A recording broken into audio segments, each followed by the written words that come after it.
Hey, I'm Rochelle. I'm the beauty and the comedic relief. And I'm Bridget, the brains of the operation. Come with us across Alberta where we show you some of the best people and places. There might be some mess ups and dumb jokes along the way, but we promise it'll be a lot of fun. Hey everyone, welcome back. I've got my hair out because we are at 9 round. I paused for dramatic effect. If you don't know, it's a kickbox fitness place. Yeah, circuit. Kind of. 30 minutes. You're in and you're out. It's nice and to the point. Yeah. Hopefully we don't die, but you know what? We'll be fine. We're gonna do great. It's fine. Come on in.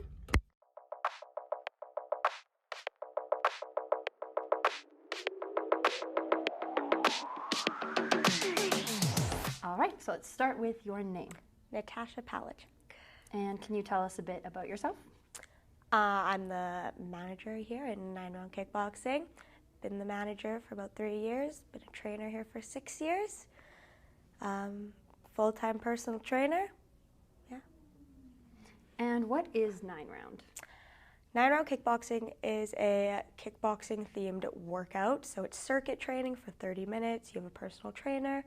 Workout changes every single day.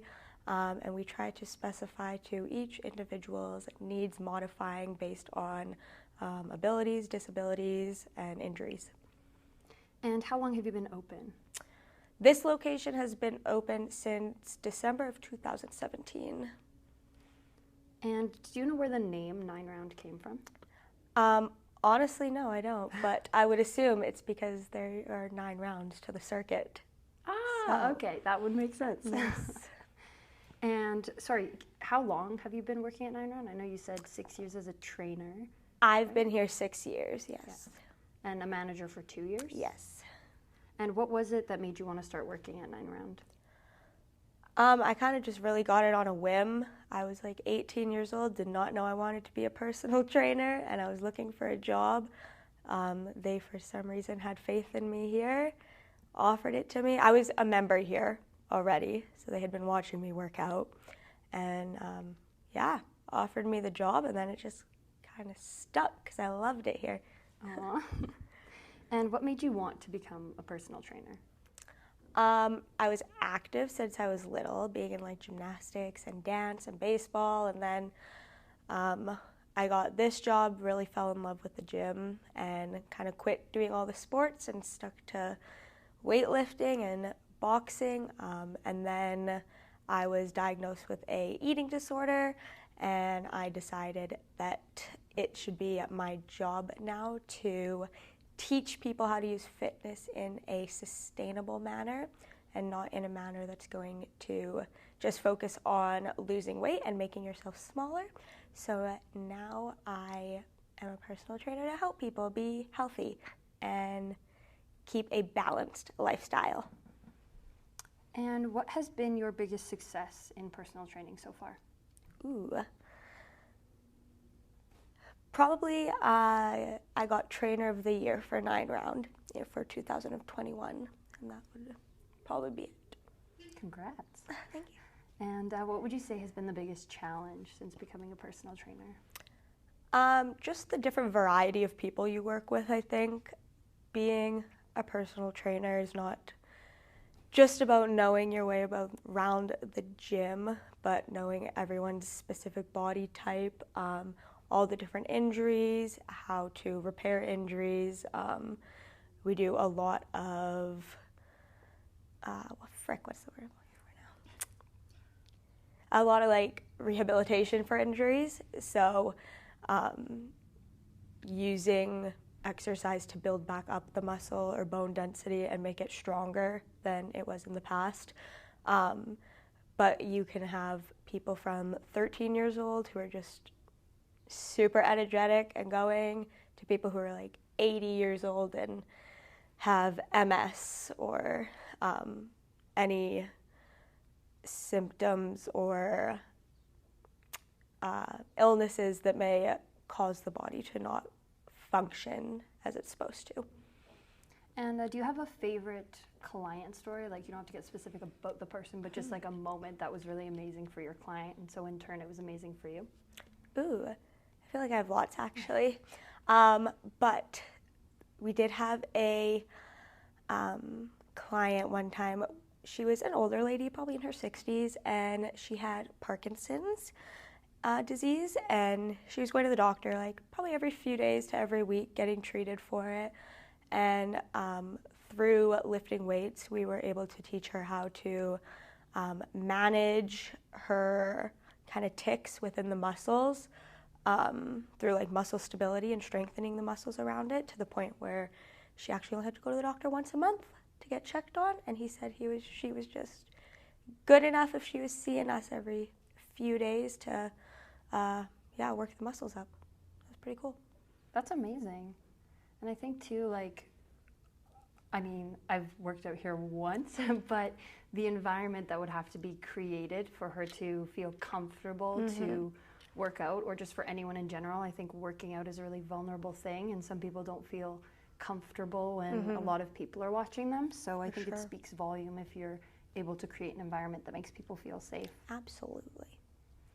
And where would you say your passion for fitness stems from? Probably just being in sports as a kid. I was never able to sit still, and that is the same now. I could never work an office job. But I think my passion for fitness got a lot stronger when I learned that it was not about weight loss, which is what I feel like you're taught all growing up, that it's to keep you small and not to be overweight. But then you learned that it's more of a mental therapy, and it should be used to enhance your lifestyle and not make it less fun by eliminating things. And do you have advice for people who are working to find the aspect of fitness that is to like make you stronger, keep you healthy, give you that mental break and that sort of thing, like in case they either A, have a hard time getting off the couch and kind of bringing themselves to the point of starting, or B, kind of are viewing it in a negative way and it's kind of taking over their lifestyle? Yeah, find something that you love to do. Don't go running because the internet says running is going to make you skinny, or don't lift weights just because the internet is saying like you need to lift weights to be toned. No, if you like spin class, go to spin class. If you like walking your dog, walk your dog, but find something that you genuinely enjoy doing. It's going to be a lot easier to get yourself there. And then there's still going to be days where it's like hard and you don't want to move, and but getting there is the hardest part. So I think always it's more about discipline, and if you're disciplined and you can push yourself to get to the gym or get to the studio or the walking track, whatever it is, you never regret a workout. I think you always feel better afterwards. And speaking to the internet and like misconceptions that are on the internet, what would you say the biggest like fake story, like misconception about fitness that's out there is? Oh gosh. Or like the funniest one that you're like, that's not true. Lifting weights will make you bulky. Not true. You need to lift weights if you want to lose weight. Keto diet, cutting out carbs. Don't do that. That's all your body's energy. You're going to be low energy and mentally miserable if you don't do that. What else? There's so many fun ones. I think it must be funny too, especially being an educated like fitness professional, seeing people who don't have any fitness background or education whatsoever on nutrition, and then having them say like, this is like the ultimate diet or this is the ultimate workout, because my assumption would be that the workouts that you take clients through have been like thought out and you know what it's helping in their body and what it's doing, as opposed to like random people on the internet being like, I know what I'm talking about. Not only funny, but just honestly sad. Like, because you know that people are out there believing those. I was one of those people believing those before I was educated, doing the 1,200 calorie diet when really that's the basic need for a toddler. So like, nobody should be eating that. Or working out for 2 hours a day. No, you need 30 minutes. Like, you do not need 2 hours. So it's more sad than anything knowing that there's people out there like really like killing themselves and making themselves miserable because of these people who wanted to be internet popular. Yeah. Coming back to 9 Round, how many locations do you have in Edmonton? Just 2 in Edmonton, so we're on the north side here, and then there's 1 other location on the south side. What would you say is the most challenging part about your job?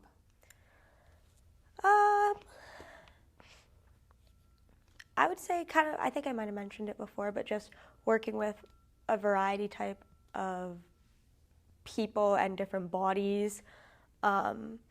Obviously, a 15-year-old is working out for different reasons than a 40-year-old female.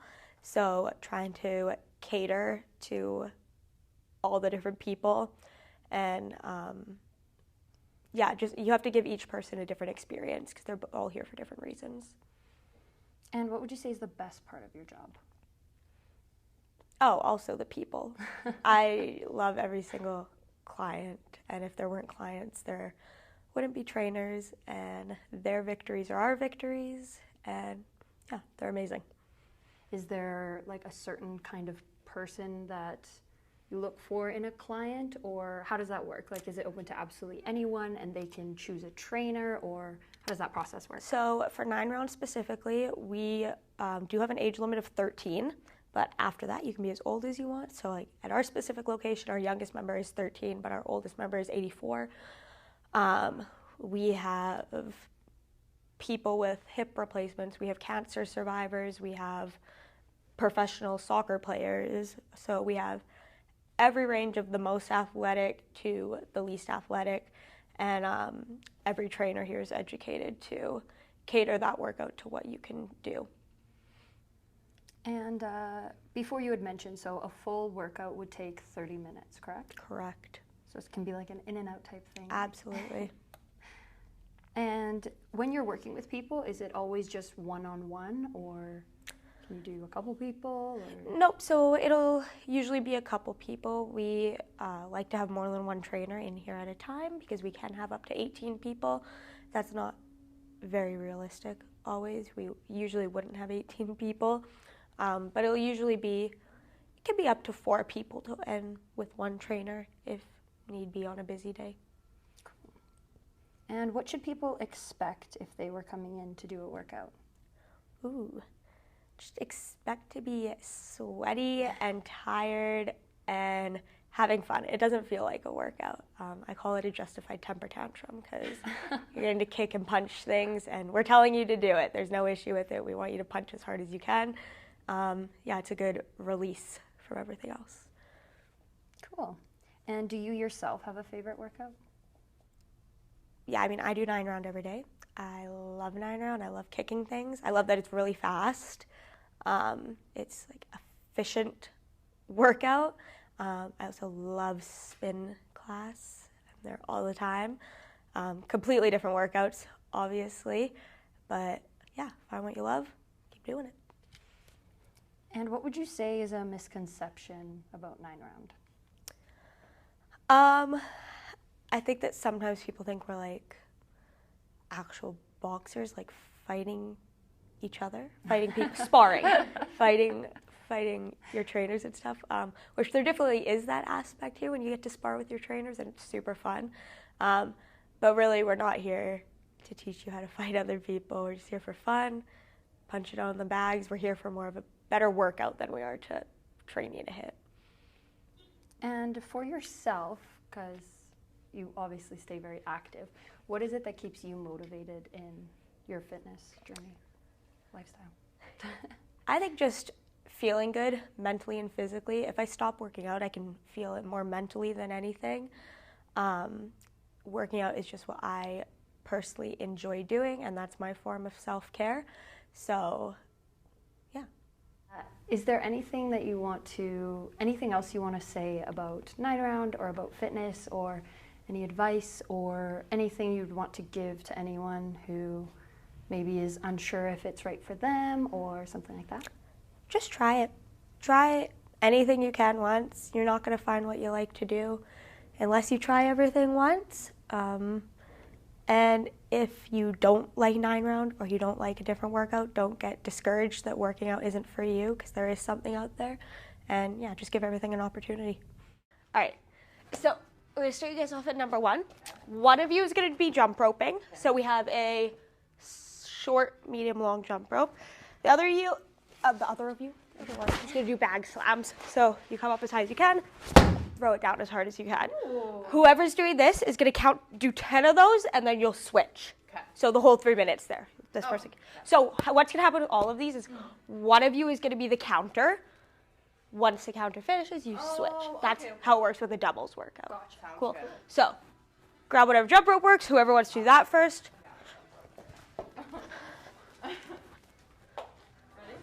I will get the bell going. You start early, you go. And that's it. Oh no, the fire alarm. No. But I do have PTSD every time I hear a bell now. It's just how, it's been 6 years of that.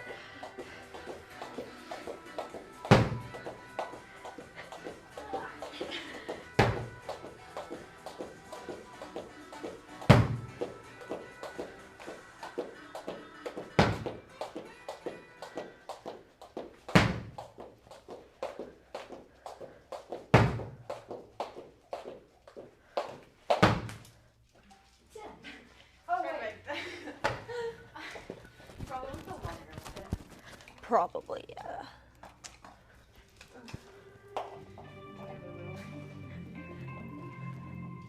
I have not jump roped.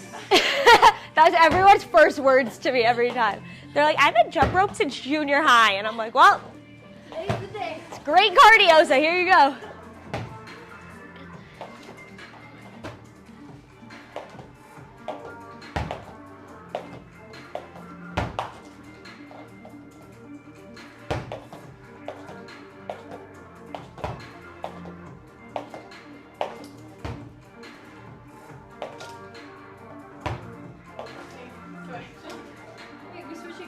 Keep going.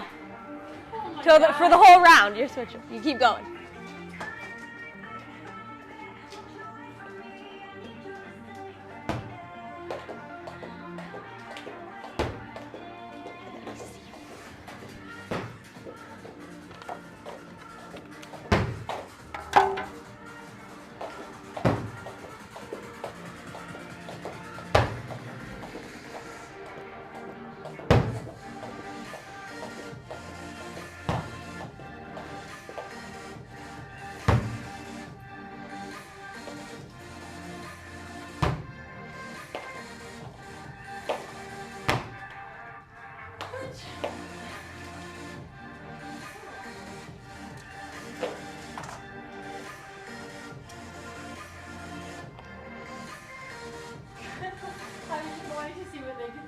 I was looking. But in the mirror, they can't see. Yeah.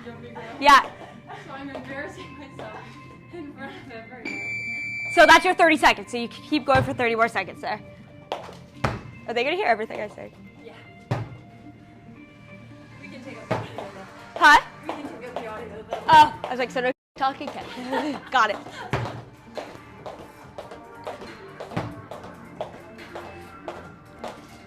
Oh, that's hard. I turned the AC on for you guys. Gets hot in here. Alright, so now you can put your jump rope down. Usually on this 30-second thing, they have an active transition, so they're actually never walking, so we'd call it lunge jumps or high knees. So you're moving the whole time. You're actually never stopped doing exercises. But first time we don't do that, because we have to explain everything, so it's okay. So I have a 6-pounder and an 8-pounder. Y'all can fight over who wants which one. We're gonna start really easy here. So legs wide, just holding it for squats, and we'll add on to it in a bit. You have till that bell goes off. So you don't have anything anymore. There's really not there's not too much of a difference, really. Squatting? You're just gonna start with squatting. Hold it at your chest, so yeah. Beautiful. That's my word in the gym. You guys will find that real quickly. Everything's beautiful.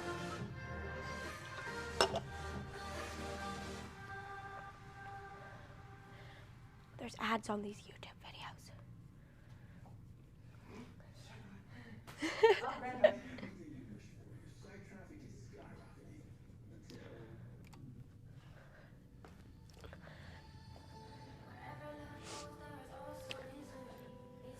All right, we'll add in the front kick here. So we're gonna do a front kick in the air. It's gonna prepare you for front kicking the bag.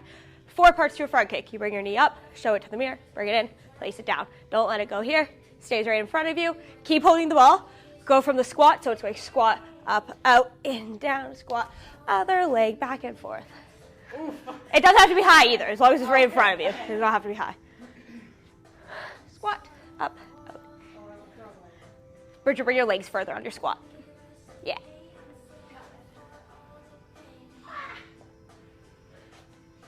Yeah, good. Oh, I just got the AC. So.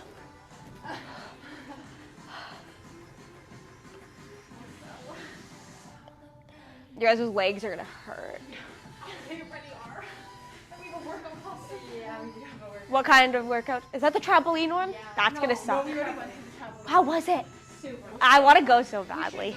Yes, please. They're really nice. I would love to go. What's it called? That one was called Soar Fitness. Floor fitness? Soar. Sorry, I'm gonna write it down. Soar Bound Fitness. The one we go to tomorrow is called Studio 35. I've heard of that one.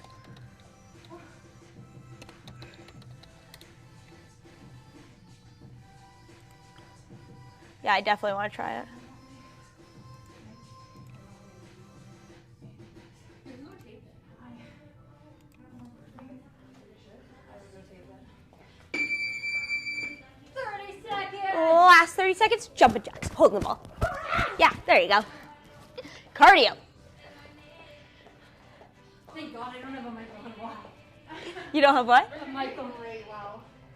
You're what? Thank God I don't have a mic on. Oh, that's not what I heard.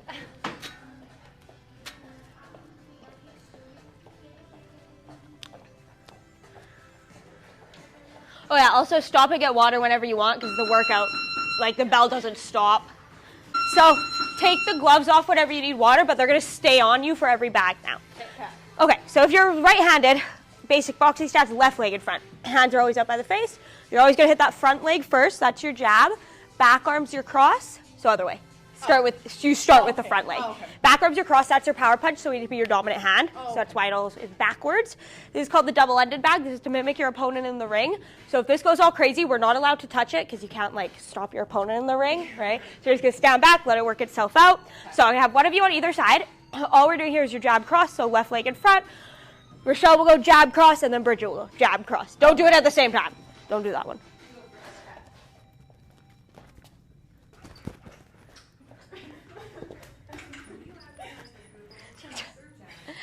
So don't make it, yeah, you can, we miss it all the time, so, but don't make it slow.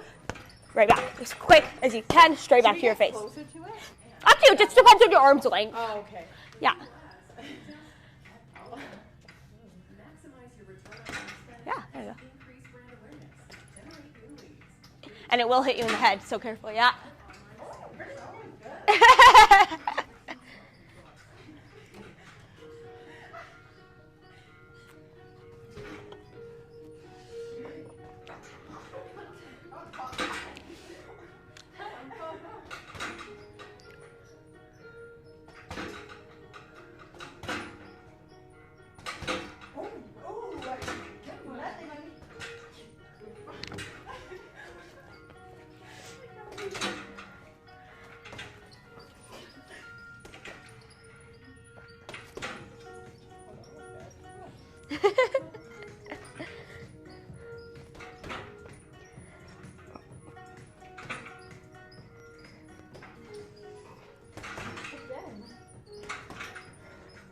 Ooh, Rochelle. She's like, I fought a few people.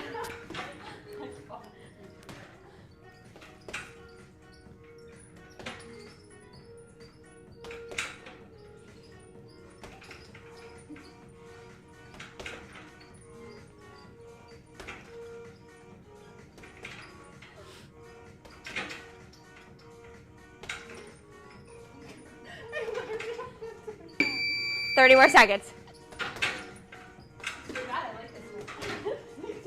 That's a first. Really? I don't like that one. I don't like when I miss it. That's why I don't like it. So sometimes you'll go for a hook and you'll miss it and you just get tangled in it.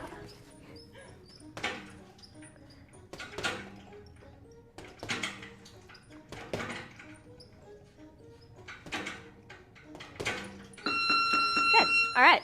So one of you guys on either side again. We're doing front kicks. So just what we did in the air over there. When you're kicking, it doesn't matter what leg you use. Switch legs whenever you want. We just want to make sure every time you hit the bag, your entire foot makes contact with it. You never want to push it away with your toe. You're stopping the momentum as it comes towards you, so it's almost like you're falling into it each time there with your entire foot. So on either side, we'll go one and then the other. You can go. So let it go. Now Bridget. Yeah, good. Should my leg be straight? Should I be backing up? You're want it out and in really quick. So between each kick, let it swing once, because I want you to kick it when it's away from you, not when it's at you, if that makes sense. Yes. So Bridget now. So as it's coming. So now Bridget. Now leave it. No. Now. Oh, okay. You know, like as it's coming towards you. For like the second time. Though. Yes. So leave it. Yeah, Bridget. Yeah, exactly. So leave it, Rochelle. Nope. No. Here. So you kick. one of you kick it. Doesn't matter who. Bridget. Okay. Now leave it, Rochelle. As now. Now leave it, Bridget. Okay. Now. Now leave it, Rochelle. Now. Does that make sense? Yeah. Yeah. Okay. The timing's the worst part of the kick.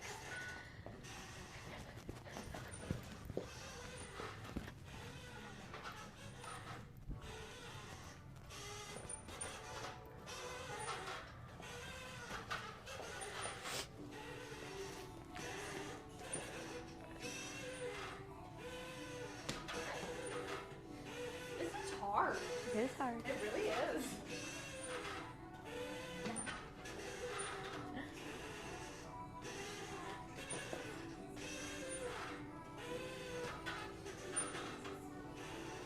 And you could switch legs whenever you want as well. I don't know if you guys have switched already, but Yeah. you would. Keep switching my Okay, cool.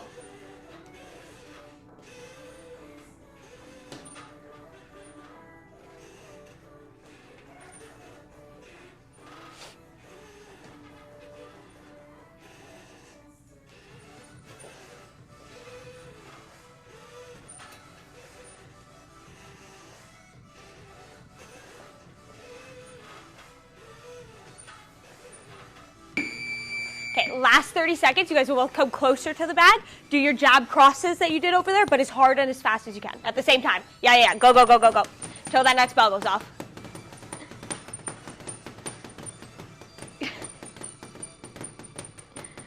Rochelle looks so focused. I'm ready for my role as Rocky. Good.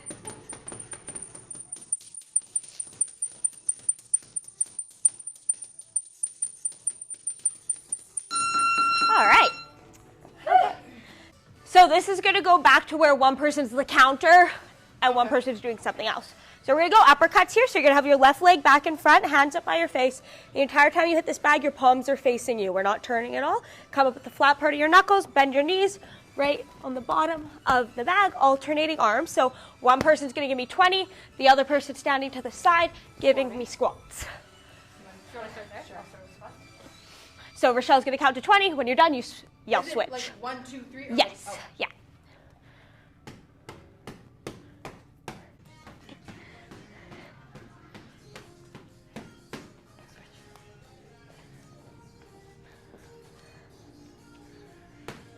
Are you supposed to switch which leg is forward when you do those? No. So what happens? The left one? Yeah, unless you're left-handed, that it's going to be the right one. Like members here will switch to learn both sides. But when you're starting off, we always teach people their dominant side. because then it can get confusing. Like we teach your jab cross, and then we'll be like switch legs, and then it gets confusing because now we're like your other arm's your jab now. You're not right because whatever leg is in front is your jab.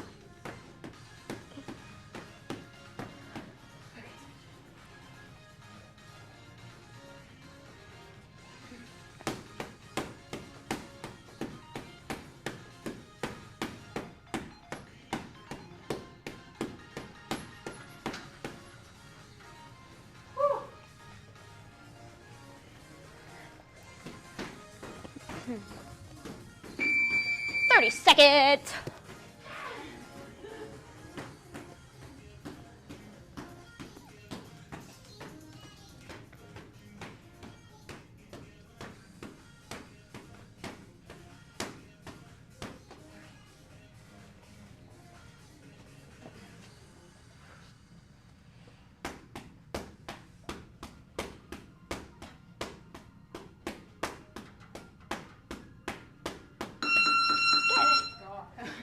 Legs are burning. Okay, over here we're gonna do side kicks. So you're gonna kick it just like you did with the front kicks at number 4, but you want your whole body facing one direction. The further you can lean your torso, the easier it's gonna be. Get with the bottom of your foot each time. When you kick, we just don't want to see your toe pointing up. We want everything facing the same direction. Doesn't have to be high. If it's down low, it's fine. So same thing, one person on either side. We'll kick it back and forth. You can switch legs whenever you want. You can start. Yeah. Good. Yeah, same thing. Just let it swing like it did over there. Yeah, good. Ooh. Yeah. That's a good thing. That means you're kicking it at the right time if it's pushing you over. Because you want to be stopping the momentum of it.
Why is YouTube of ads?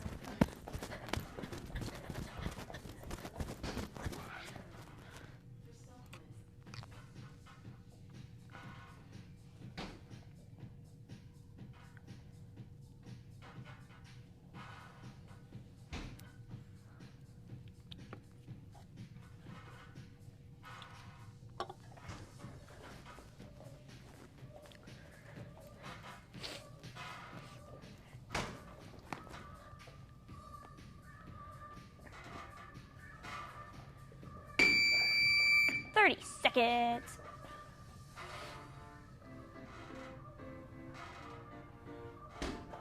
Oh, that was good.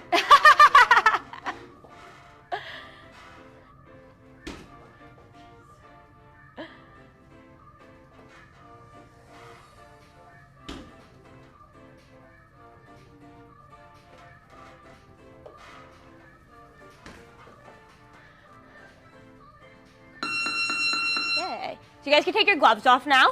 Okay, same thing. This is going to be a one person counts. The other person does not. So whoever's counting, holding onto the bag, kneeing it as hard as you can, 10 times, alternating. The other person, you're lunging. Everyone does.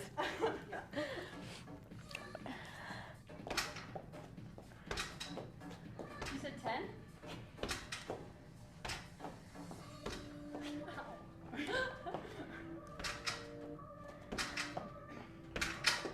Was it like 1, 2, 3, 4, 5? Okay. you're good.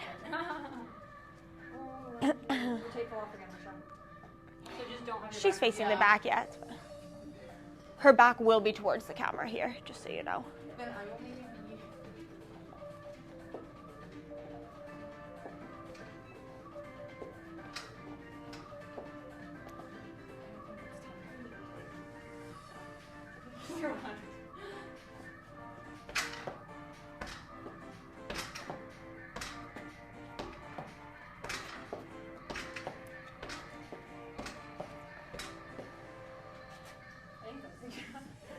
I'm at your camera drawing. If I did, I apologize. It's fine, I'm not doing lunches, so it's your fault. All right, now we'll switch it up to a shin kick, so one on either side again. For a shin kick, arms come back to the face. Make sure your toe is pointed. If you flex, we can break toes on the bottom of the bag. So toe pointed, aiming for the bottom of the ankle, top of the shin. You're coming straight in front of you to kick the bag. So we'll just go one person kicks, other person kicks, back and forth. There.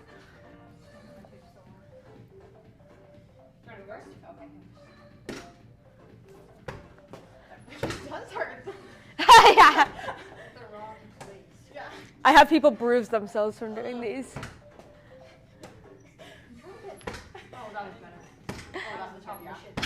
You just have to find like your right distance to stand with kicking.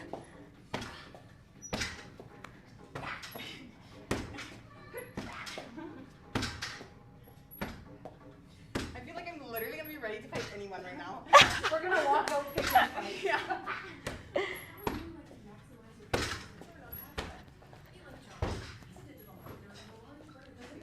Like a part?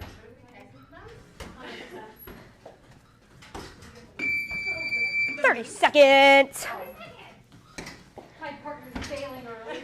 30 seconds. Both you guys stand on the line and then push the bag back and forth to each other. Yeah. Sorry. You're fine.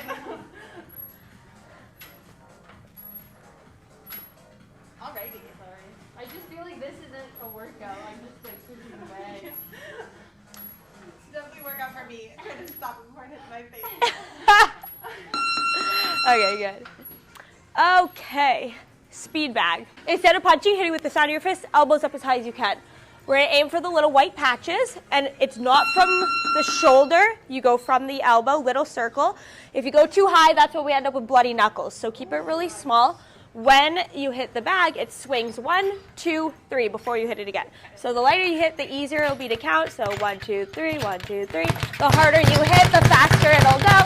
You can go as hard as you want. So cool. You can go as hard as you want, but you have to keep 1, 2, 3 between each one. You can go 1, or you can alternate. So 10 on there, the other person wall sit. You can start there. I did a wall sit by accident the other day. Oh yeah. We were doing an interview. Oh. Interviewing someone, and we like kept talking. And Go you. Nice. What does she have to get to? 10. Oh, frick, I want to You're like, I'm gonna be here. Good thing you're good at those wall sits.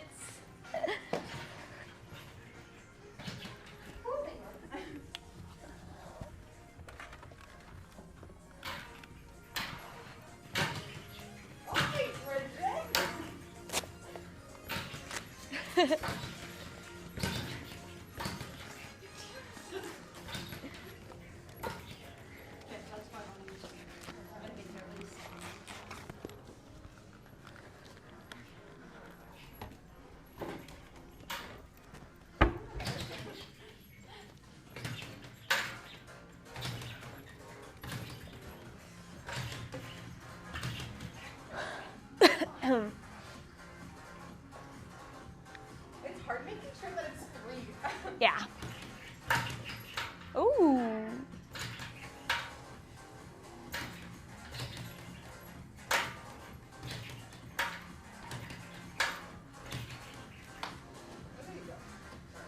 It's not 10 on each, right? It's just 10 altogether? Yeah. 10 on each? No. Oh, 10 on each. I was like, I've been doing it wrong.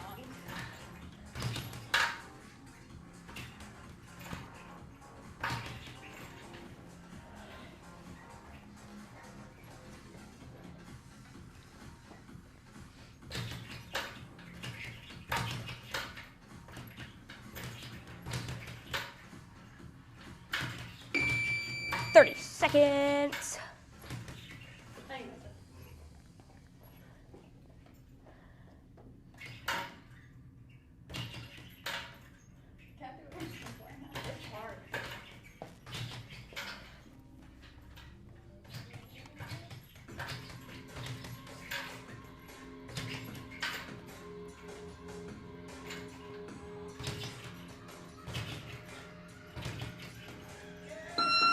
All right, last one. Number 9 is always abs. So you guys will sit facing each other, so feet to feet. Sit up, toss the ball to the next person. Sit up, catch the ball. See what I mean? Makes sense? Ready to roll. Last one. Yeah, however you want your feet, just in the ground, yeah. So you'll both go down, both come up, pass. Both. Up to you, whatever's more comfortable. You got 3 minutes of this, so. I just hear my back hurt.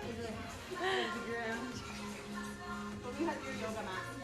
We should go like this. I think we can do that. Yeah. Does that work? Yeah, sure. It's like easier to sit.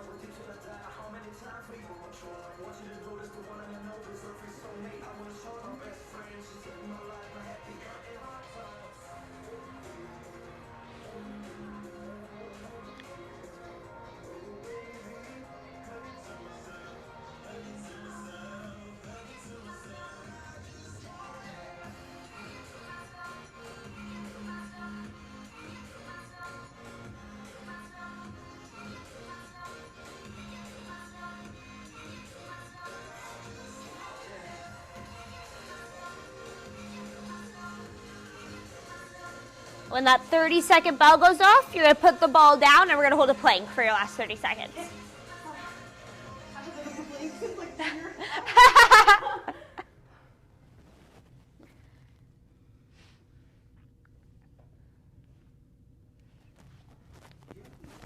I love a silent workout, it's so awkward.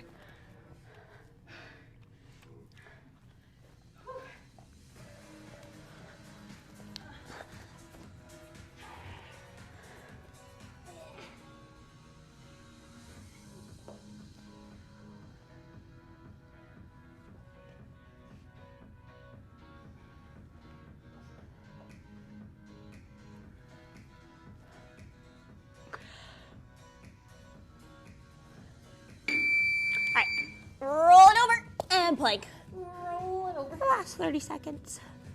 I tell my clients, you've done 30 minutes, you could do 30 seconds. Oof. I don't know how. No, you're wrong, actually. Longest 30 seconds of my life. Don't think about it. It doesn't hurt. I think it's just my arms right now that hurt. Yeah, That's fair. it's not even like It'll hurt to sit on the toilet tomorrow morning. perfect. I actually love that. I know. You're like, I did something. You're done. That was fun. Thank you so much. Of course.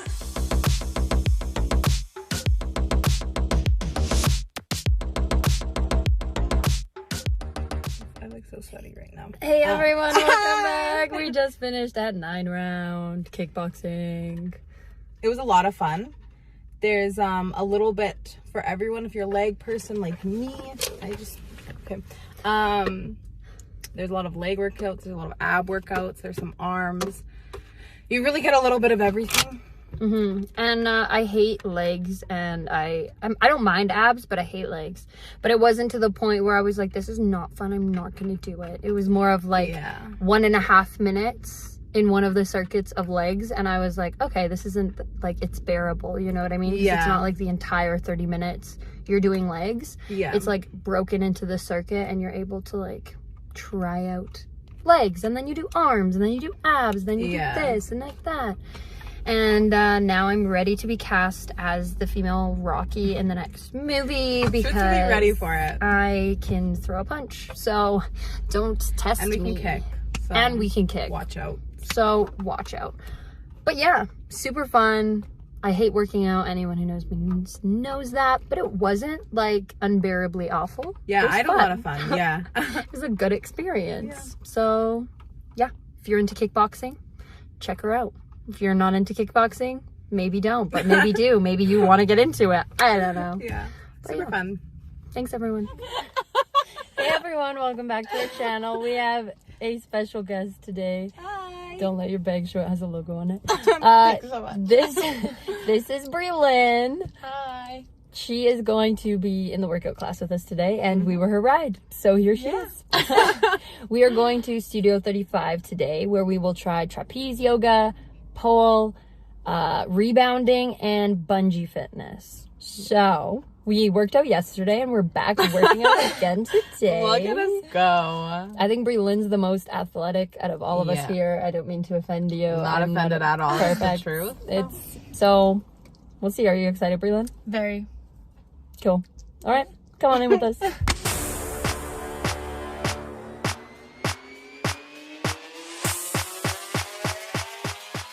Tell us a bit about yourself, Tina. Sure. My name's Tia. I'm the owner of Studio 35.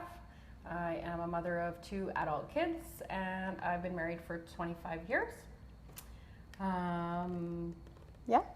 And so, what is Studio 35? Studio 35 is a group fitness studio. We just specialize in group fitness only. We do a bunch of different types of group fitness. So we do Kangoo jumps, rebounding on bouncy boots. We do body boost, which is a Pilates-based ball class as well, Oh. which is super fun. It's one of my favorites. And then we do trapeze yoga as well, pole fitness, bungee fly, which is you get to be strapped to the ceiling through ceiling on a bungee cord, and then you get to kind of soar in the air, which is it's super fun. That's so fun. It is so fun. Wait till you try it. You're going to love it. I'm so excited. And then we do Zumba and Shine Dance as well. So we have a lot of variety and really focus on fun group fitness. And so, what's Shine Dance? Shine Dance is a motivational women's dance class that specializes in a fusion of hip hop, ballet, and jazz. It's a mix. Oh. Yeah, and it's super fun. They use women empowerment songs. It's a really great class. That sounds like so much fun. It is so fun. And what was the inspiration behind Studio 35? So originally, when I first started with our original brand, I was looking for something to do because I have a really bad knee, and I injured it as a young athlete, and found it very hard to work out in runners, and was just struggling, and was like, oh, I really need something I can do. So I had found the Kangoo boots at that time, and I ordered myself a pair, and I was waiting for them to come, and I actually went up to Fort McMurray to work, and my friend's like, hey, I booked us in for some fitness classes. So I was like, oh no, I don't want to do a fitness class. She's like, oh, just come, it'll be fun. So we get there, and it's actually the Kangoo boots. She didn't tell me ahead of time. So I was like, oh my gosh, I ordered a pair of these. I'm excited to try. So I did the class, and I almost died a few times, to be honest. I wasn't a group fitness person at all. I just did my own thing. But I thoroughly enjoyed it, and I couldn't believe the feel afterwards. Yeah. It was that high that was like, oh my God, this is so great. So then when we left, my friend actually canceled us for the next day. She's like, yeah, I'm just going to cancel us. So I was like, why are you canceling? I think I actually liked it. I had so so then much she's fun. like, well, let's wait and see how you feel in the morning, how your body feels in the morning. Oh, okay. Well, when I got up in the morning, I was like, oh my God, just book it again. My knee doesn't even hurt. This was so great. Oh my goodness. So that's how it started. Yeah. So then when I came back here, I was looking for someone to come and just, with a group of my friends, have a class. Yeah. Because I had the studio, but wasn't really utilizing it very much. Yeah. So then I connected with a girl actually in Rocky Mountain House. Jill is her name. She teaches the Kangoo there. I connected with her, and she was coming up once a week to teach my friends and I Kangoo. So then what happened was they were paying it was expensive because she was driving here. Yeah. So then every week we were getting 20 to 30 people coming to try the boots. Oh my and goodness. They were just loving it. So I was like, okay, this is actually something that is needed. It's not just me with a bad knee. It's a lot of people with injuries that they need something easier. So 100%. with the boots being 80% less impact on your joints than runners when you work out, it just makes a huge difference. So that's how it originally got started. And then we've just snowballed into a lot of things since then. I actually didn't, I thought it was just for fun, if I'm being honest. I didn't realize there was actually like some benefit to using like the kangaroo boots? Yes, kangaroo boots. Kangaroo boots, yeah. Yeah, so there's a lot of benefits. So it reduces the impact on your body by 80%. Oh, wow. It helps build bone muscle, it helps build bone density and muscle mass quicker than anything else. Yeah. And professional athletes have used them to rebuild their muscle. And like so after cool. an injury, it helps to rebuild quicker because you're not getting that impact, right? So it's allowing for that gentle compression versus that impact. So it's been utilized for a lot of different things for rehabilitations. We've done it here at the studio for people who have had knee replacements. We've helped them get back up and running quicker. So yeah, lots of benefits. It burns 25% more calories than a runner. Oh my goodness. Yeah, because you're actually, like, every time you lift your leg, you're lifting a weight. Right? So it goes from 3.5 to 8 pounds depending on the size of your boot. Oh my goodness. Yeah. That is so cool. Yeah, so that's how we started. Yeah. Yeah. And so how was it opening a business in Alberta? Well, opening a business in Alberta, I mean, essentially it's easy to pretty much open a business anywhere if you have an idea and you have the inspiration to do it and the willingness to put in the hard work. So anybody who opens a business or has a business knows that it's hard work. Yeah. It's not easy. There's benefits and then there's downfalls always, right? So when you have different times in the economy, we have to deal with that too, right? So it's not only everybody around us, but we're also trying to deal with that as well. So I think that opening a business in Alberta is awesome, and I'm glad we can do that and be able to take ideas and run with them. I think that's really great that we're allowed to do that. Yeah. And so what was a challenge you faced? Either if it's starting your business or throughout the 7 years that you've had Studio 35? Wow, there's been many challenges along the way. I think one of them is the fact that, like, most stuff is all social media now. Yeah. So learning to market yourself differently in today's society. Yeah. For the way people think now. Oh, that's a huge one that has been. It's still an ongoing. Just technology in general, right? Like, one day you're on top of it, and the next day you're like, oh, I'm an epic fail at the technology today. But at the end of the day, you know what? It all works out, and people are pretty gracious when it comes to, like, you know what? It's technology. I'm doing the best I can. 100%. Honestly, I'm like young. I'm in like my 20s, and I honestly don't know how half of the apps work. I'm like, I'm so old now. Like, what is this? They make it harder, I swear, as they go along. It's different ways of thinking, right? Yeah. So that's the way I look at it, is like, when I went to school, this isn't stuff we learned, right? Yeah. So my brain is wired different than a younger person. 100%. So being able to recognize that and go, hey, you know what? It's good if I have a younger person helping me out every once in a while. So I'm glad I have young adult kids that can help me out along the way. Yeah, I'm like, I don't know how to do this here. So it works out okay. And so what has been the most rewarding part about your job? Oh, the most rewarding part is the success I see with people. So just like when they have those aha moments, like, oh my gosh, I can totally do this. Or those moments when it's like they're defeated, but they come here anyways. Yeah. And then when they go, they're like, oh, I'm so glad I came. Is there a story that you'd like to share? Oh, boy. About someone who's maybe like thought they'd have a terrible experience or maybe an injury and they just kept on coming and it like helped them? Those are hard ones, because then I get really emotional, because they're like, if you start crying, I'll start crying. Very we do have a lot of different types of success stories here.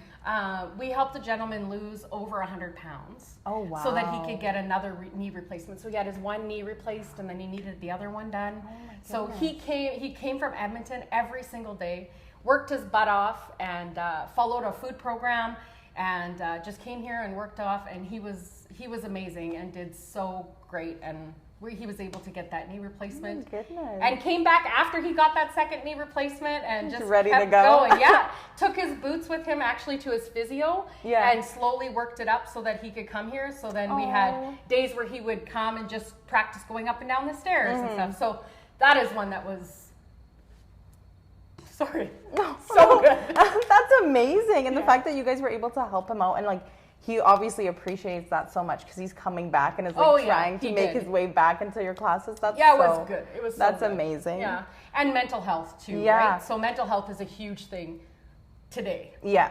So we've had great success with people coming and just not in a good spot. Yeah. And then being able to just keep coming back and being like, wow, what a difference. I feel so different now. Yeah. Not having that, being able to have that release. So that's the one thing that I really pride myself on here, is that when people come here, all the instructors know that that's your 1 hour for you. So our goal is that when you walk through those doors, you forget about everything that happened that day and you just come in and have that great class, work your butt off, sweat, and just leave smiling. That's our goal. I think that's so important because I think a lot of people nowadays are realizing that like working out is not just for like weight loss and to like look better, it's to feel better as well, and like your mental health. Yeah. So the fact that you brought that up is just great, because I think you can't like promote that enough or like stress that enough, that it's so important to do stuff that may be physical for your mental health. Yeah, absolutely. And so do you have any advice for people who want to start a business in Alberta? Do your research. That's good. Do your research. Make sure that you have a plan in place, and don't go into debt if you don't have to. That's a big thing. We've always been, okay, we want to do this. How many classes do we need to do so that we can go get that? Okay. So we pride ourselves in not being in debt as a business, and being able to just take that time and be like, okay, I know we need this, but we just got to wait. Yeah. And so what classes are available? Okay, so we have bungee fly, we have Kangoo jumps, so we call it rebound fitness here now. We have pole fitness, body boost, which is the ball class with the Pilates worked into it, trapeze yoga, Zumba, shine dance. Oh, I think that's everything. That's a long list. You have a little bit of everything. Yeah. So I think having a wide variety allows our groups to be able to come and try different things and not just be stuck in one thing. Yeah. So because maybe today I don't feel like big energy, right? Yeah. Maybe today I feel like a great stretch class. So that's where the trapeze yoga comes in. It's a great stretch class. It just calms the body and makes you feel really great. Yeah. Really great. So, yeah. And then if you're looking for a core style workout, you're going to come to a ball class, because we really work the core in that class with the yoga ball, which is super fun. And then if you're looking for that high intensity, energy driven class, you're going to come to a Kangoo class. You're going to come to our bungee fly.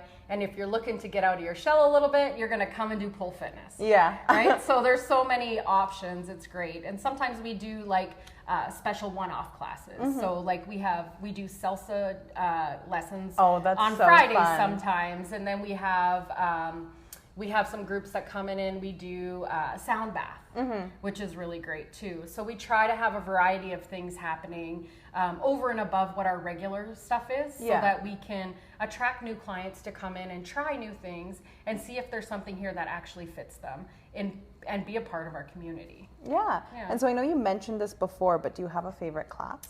Well, most of the stuff we do here, like, I love. That's hard. I never thought that I'd love to instruct.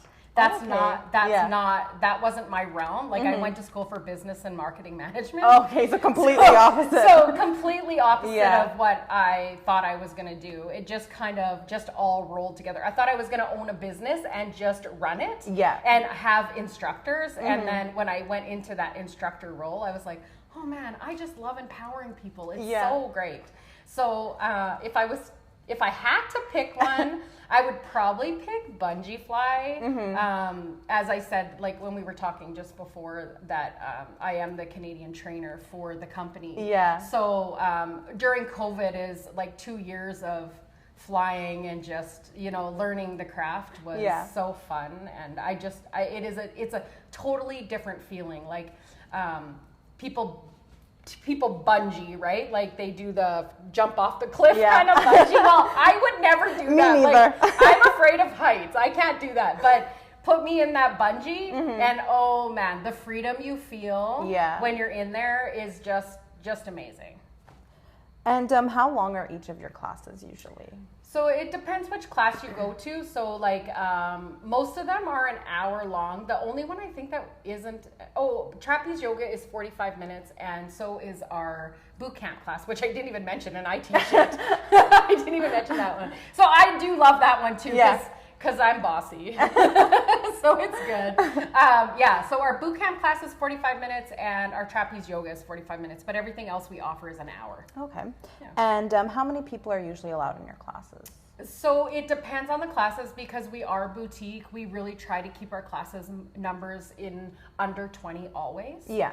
So if you come to a trapeze yoga class, you're going to get, we have 10 spots available. If you come to a pole fitness, we have 7. If you come to bungee, we only do 7. It's important to us that we connect with the people here. Yeah. It's not about the masses here. We're about connection and creating a community. I think that's like great, at least for me, because I know it can be very intimidating when you have like a class of like 30 people and like, oh, I don't even know what to do. Am I doing it right? This person's 10 times better than me. Yeah, I like the smaller And I'm classes. going in the back and I'm just going to stand here and no one's going to see me. Exactly, We see you here. We see everyone here. Yeah. It's important to us that we see you. Yeah. And so how long in advance do you recommend people booking with you? 1 to 2 days. Okay. We do have some classes that run in sessions though. Okay. So we don't offer them as a drop-in. So like the ones that we don't offer as a drop-in is pole fitness. It's a 6-week session. Bungee fly is a 6-week session as well. And most of the other ones you can do as a drop-in. Okay. Yeah. And then do you have a target demographic? Most of the people that come here are between the age of about 28 and 65. Okay. However, with the addition of the pole in here, I feel like we can hit a younger demographic with that as well. Yeah, for sure. So that's important. We're now expanding into more classes, which is allowing us to expand our demographic as well. So we've had a 91-year-old lady come and jump with us. So, that's so cute. We've had all ages come here, and we do as young as 6 years old. Oh, wow. I was just about to ask. Yeah, so in our Kangoo boots, we start at age 6, and we go up to any age. Oh, wow. Any age. So, which is great. It makes it a really diverse program, right? So we do school programs. So we work with schools in our area and offer Kangoo classes to them, along with other stuff. We have it's called Discovery Kids is our kids program. So we go to different facilities and we offer different types of movement classes. So we do Kangoo boots. We do lots of different classes with them too, so which is awesome. And I love working with the kids because when they put the boots on, they're always very leery because I mean you're off the ground like this, they're right? tall. So they're a little intimidated, and some of them are like, I don't think I can do it, and I'm like, how about you just try them on? I'll help you up, and if you don't like it, we can just take them off. But then they get on them and they start walking around, and the next thing you know, they're running around and just having a great time, and that melts my heart because That's so it's like, cute. yes, I did it, right? And so how do you keep your classes motivated? Really good music. Yeah. Really good music. I customize my playlist every single day. Okay. So that takes time, and I like my music to flow a certain way, and I find if you do that, that takes a lot of the pressure off you as the instructor because your music is getting them going and pumping them up. And then I just shout. I'm a boot camp instructor, right? So I shout a little. We just like to have a really good time in the class. So sometimes you're like, oh my gosh, the class is over already? Like, could we go for another 20? I could go for another 20. And they're like, no, we're done. But yeah, so we just try to really keep the music like upbeat and fun and keep the room, the energy in the room light and airy and just energized. Yeah. And so is there something people should bring to have like the best experience overall? An open mind. Okay, I like that. Yeah. And a water bottle. Yeah. Yeah, you're gonna be sweating. You're gonna be sweaty, yeah. And so where does your passion from fitness stem from? Well, we had the conversation about my knee. Yeah. And like as a kid, I played volleyball a lot and swam competitively. So I've always had a passion for just group like team activities. Yeah. But never really for group fitness.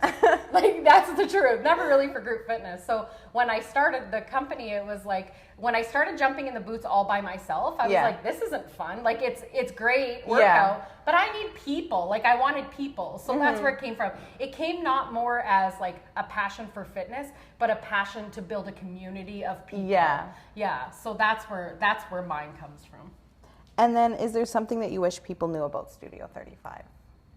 Oh, well, they should come and try us. Yeah. Then they would see what we're all about. I just think that one of the big things is our instructors. We have amazing instructors that go above and beyond.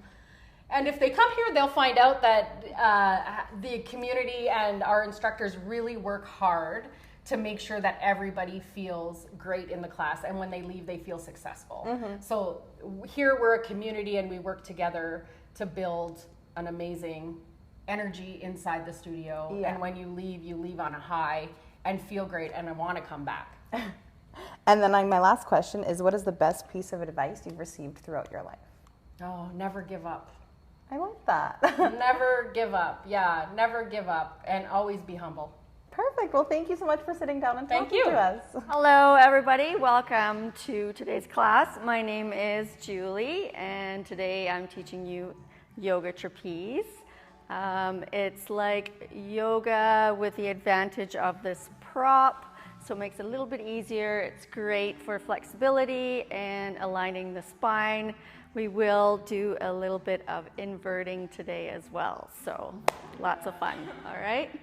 So let's get started. First thing that we want to do here is stand in front and grab the smallest handles. All right, once you've got your handles, you're going to sit down like you're sitting in a chair. You want to extend those arms nice and straight. Don't worry, it'll hold you. So just let it all hang. It's just aligning everything here. Then come on up for a little break. I'm going to do one more of those. So again, sitting down.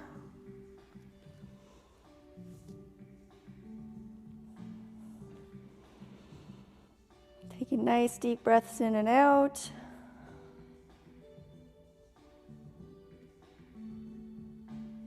And then come on up. All right, next thing you're going to do is just wrap your arm around the sling. So this big part here is called your sling. So we're just going to walk it back, keep walking back until you feel it around like your bra strap kind of area. Let it go nice and tight. Feel that tightness there, just under the armpits. And then you're going to take a couple steps forward. Feet are shoulder width apart. Good. Now you're going to extend your arms out and just drop that head back and just let yourself rest in that sling.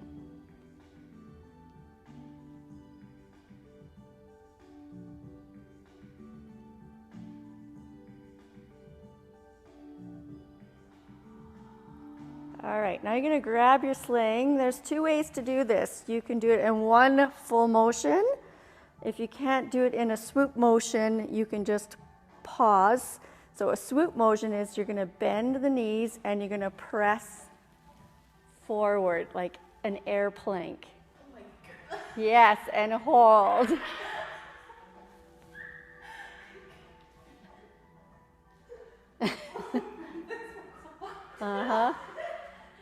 Now bend those knees and bring it back.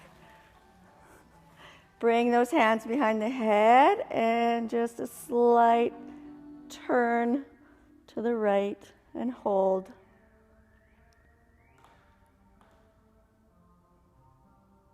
Back to center and then just over to the left and hold.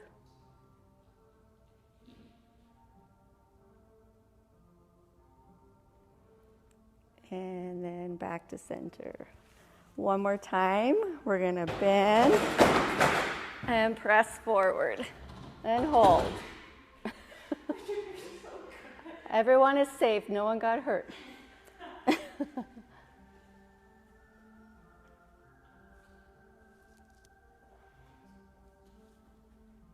And bend and then stand it up. Okay, now we're going to just come behind. We're going to do a little work on our legs and hips, but legs first. So you're going to take your sling, just grab it with both hands, and take your left leg all the way over, place that sling underneath the knee. So if this is a good enough stretch for you, if you're feeling the stretch, you can hold it here. If you want to go a little bit deeper, you're just going to lean forward and hold at a comfortable position.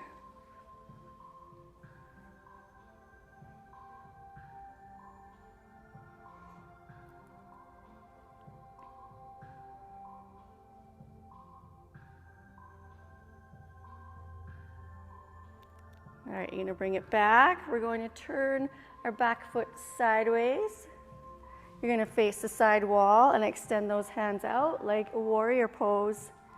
Again, if this is good for a stretch for you, stay here. If not, to go a little deeper, just lean into that pose just a little and hold.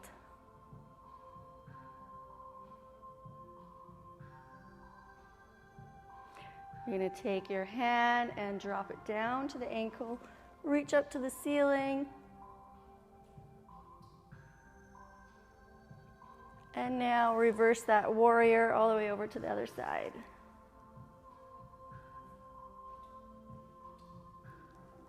Turn and face the front, bring that foot forward again. This time you're going to slide your sling all the way under your ankle. Again, hold here. If this is a stretch for you, if you're feeling that stretch, just hold here. If you want to go deeper, just lean it forward and hold.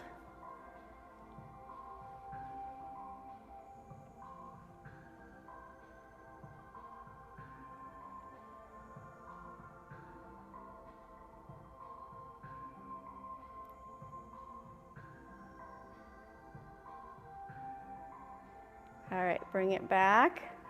Okay, now we're going to take your sling and you want to open it up and you're going to pull it all the way along your leg so that it's just past the back of your knee, and if you can, just over the heel of your foot. Okay, once you've got that, I'm just going to bring my heel towards my opposite hip, like so, so the leg is folded. This is pigeon pose. So if this is a good enough stretch for you, hold it here. If not, to go deeper, just lean into that and hold. This is a really great one for the hips.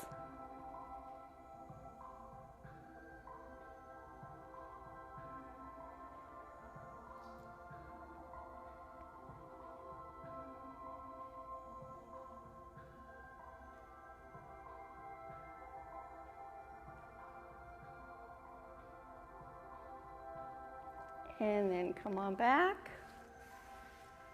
And you can take that leg out, and now we have to match that stretch on the other side. You're probably feeling loosey-goosey on the one side. Taking that right leg all the way over. And then when you're ready, lean it in for a deeper stretch.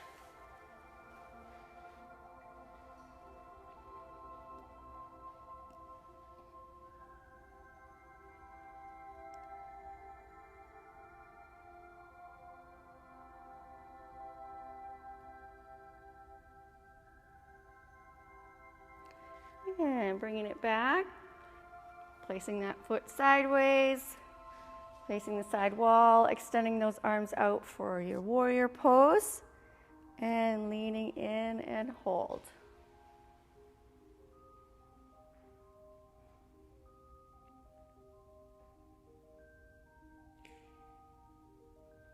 Reaching down with that front hand down to the ankle, reaching up to the ceiling.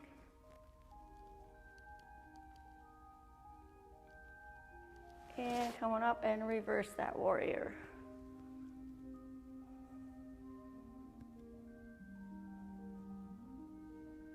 And then facing forward, twisting your foot back forward, taking your sling under the ankle, holding here, or leaning forward for a deeper stretch and hold.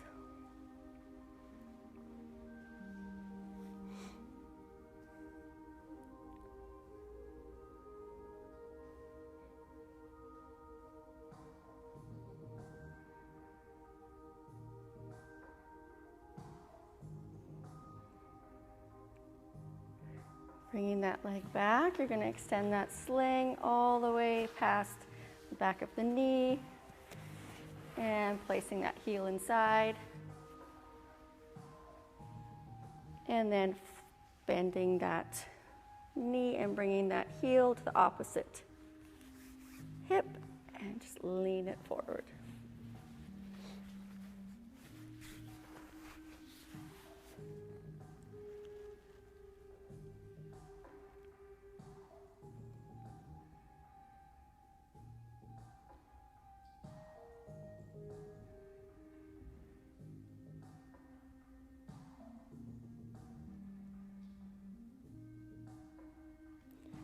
And then come on back up. And you can take that leg out. Okay, so now we're going to try just a little baby, kind of going upside down, but not really. This is called the Ferris wheel. So you're going to come in front of your sling. I'll just demo it first. So you're going to just put this sling, just sit underneath you. You're going to grab the long handles and you're just going to allow yourself to come back. You got to keep these legs bent, and when you're nervous, you can just use the guide of these handles. And if you're comfortable, and only if you're comfortable, you can just release. Like a kid on a monkey bar. Yeah, I like it. Once you're done, grab those handles, slowly bring yourself up. Now, because you are holding upside down a little, some people may get dizzy. If you do, just bring those hands in front, close your eyes, and then it will go away. Okay?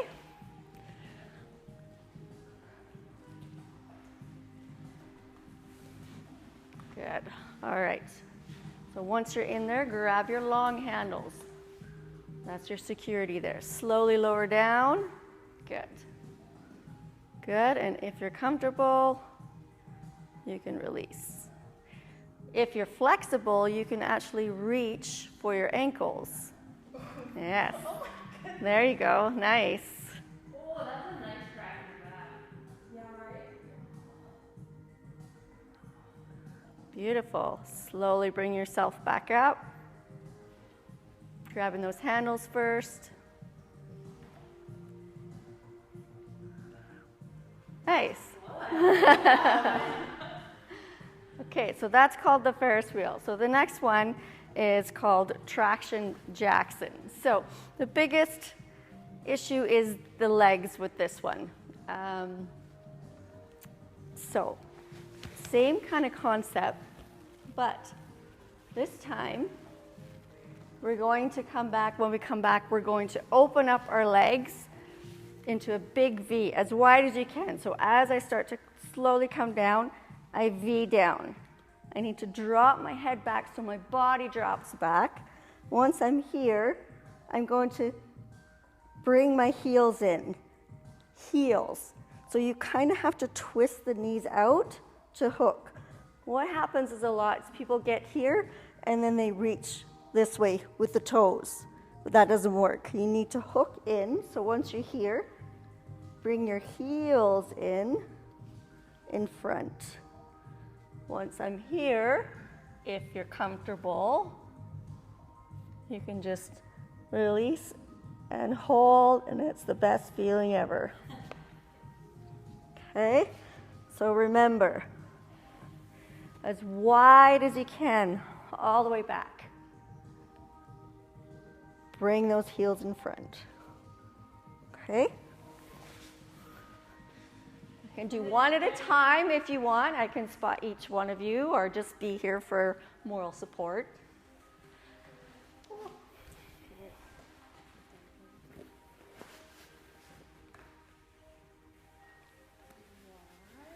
Yeah.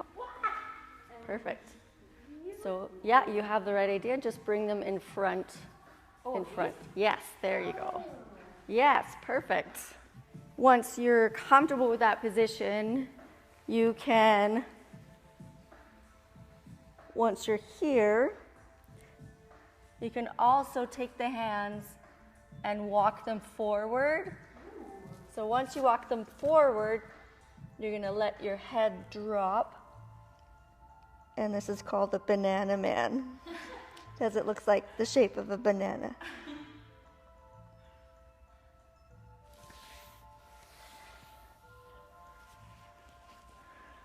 And then just take your time coming up. So give that one a go. So once you're under, yes, just walk it forward. Now let your head drop, yes. Walk towards me. Hands, hands, hands, yeah. And now basically push this back. Yeah, yeah. Doesn't that feel nice? The crawling made me feel like something from a horror movie. It made me feel like that's not from Street. I love that.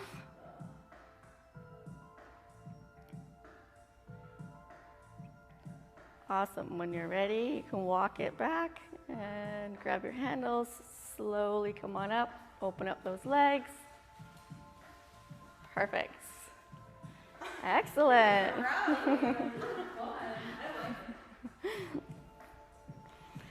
All right. Let's do one more sitting in the sling. So when you're in here,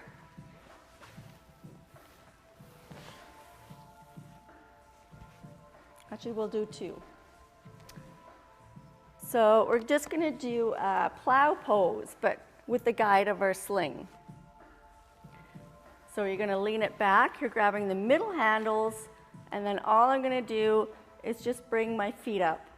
The sling has got me wrapped around my back, so you're comfortable there. Nothing to be scared of. Perfect. Hold it here for a few breaths. And then you can slowly bring yourself back up. So eventually, as you advance, that one, you can eventually take it up a level and come off the sling. Oh my goodness. Oh my God. Whoa, that's insane.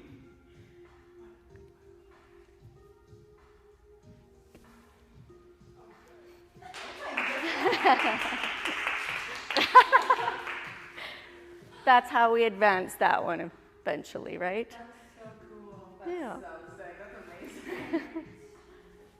All right, since you're still sitting in your sling, while you're up here, cross the arms and just grab the top handles. So whichever hand is on top, you're going to pull that elbow back. It's going to twist me to the side. And then you're just going to hold that here. It's a nice stretch. Yes. A nice twist and hold.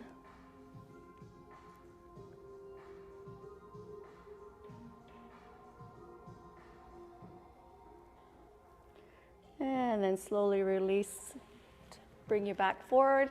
Now switch the other hand that's on top, and then you're going to pull the opposite way. Twist on the opposite side.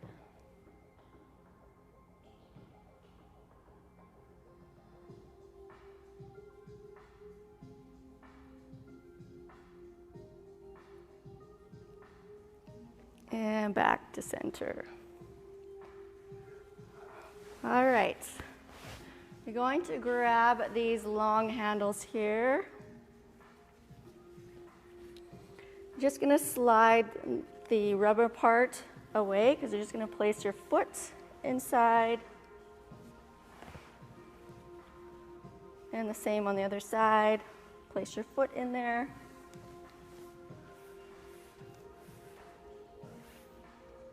And once you're here, you're just going to take a deep breath in. You're going to exhale and you're going to fold it forward and hold. Nice flat back.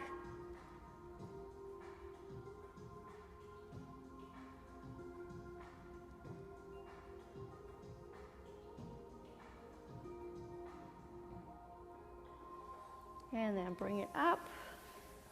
Take one more deep breath in. Exhale, fold it forward again.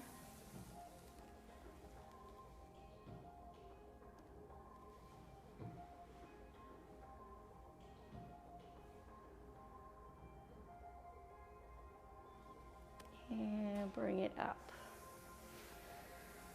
So the last thing that we do typically in a class is usually a little bit longer, right? But keep your feet in there.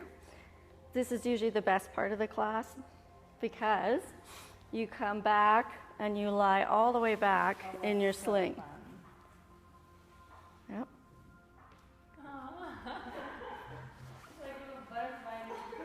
It's cocoon time. So we lie back. And typically the lights go out and we do a 5-minute meditation as I swing everybody.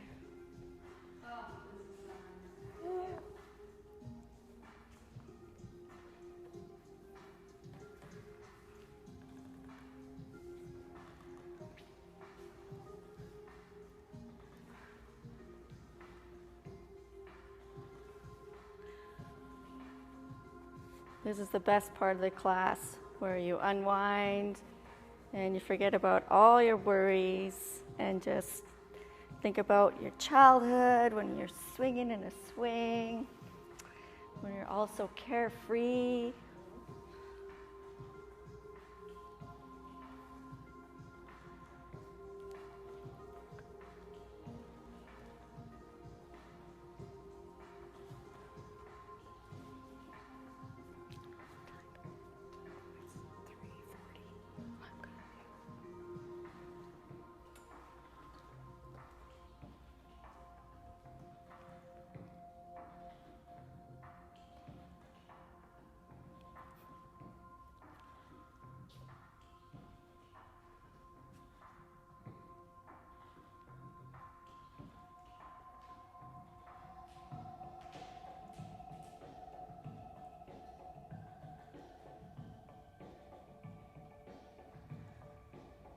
Whenever you are ready, ladies, you can slowly sit your way back up.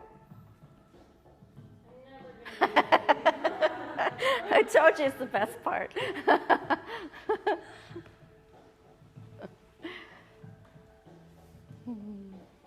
I'll show you really quickly an advanced move from the inversion. It's called Spider-Man. So this is another one that we build up to. We build strength. We come back, bring our feet together, and then we grab these hands. Whoa. Oh my goodness. We are not advanced.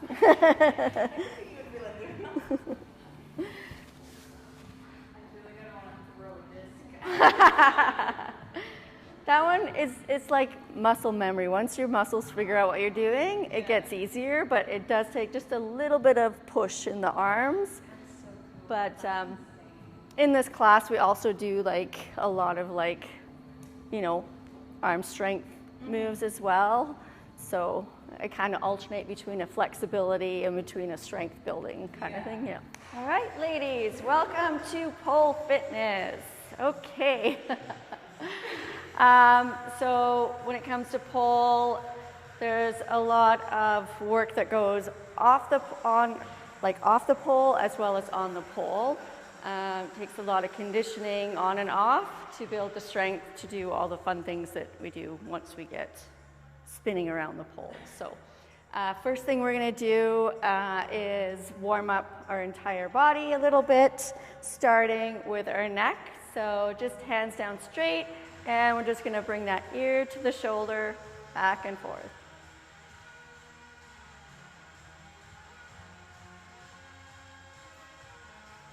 Take it up and down.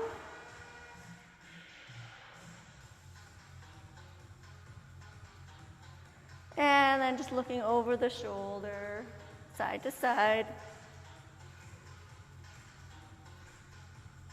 Good. You're going to give me one nice big circle all the way around. Nice and slow. And reverse that circle all the way back. Good. Let's move down to our shoulders. So big shoulder rolls.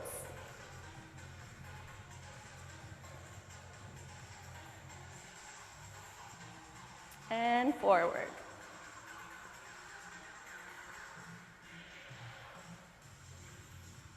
Bring those hands all the way up. You want those palms facing each other. Keep those shoulders down and just pulse it back.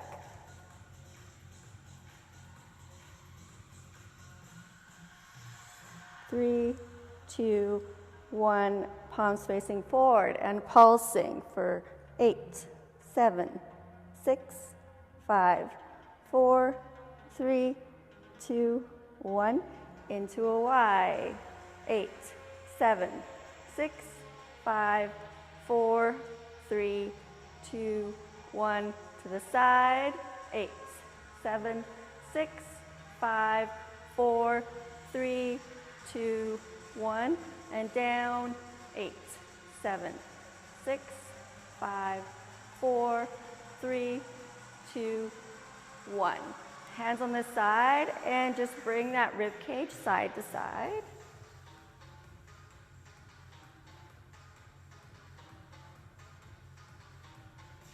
And chest forward and back.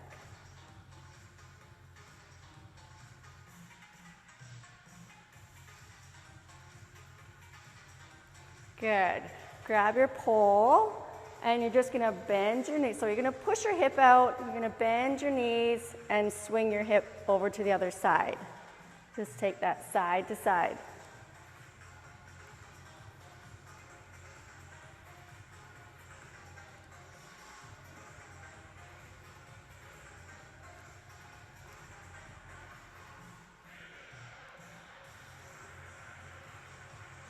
All right, last one. Good. Standing beside your pole. The closer you are to the pole, the harder it's going to be. We're just going to do a little bit of arms. So hanging out here, pulling yourself in and out.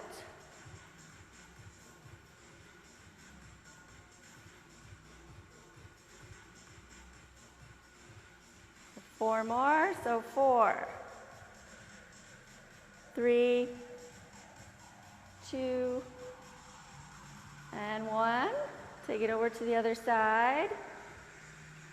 And lean it out. And 1, 2, 3, 4, 5, 6, 7, and 8. Staying here, you're just going to bring that knee up and circle around. Just warm those hips up a little.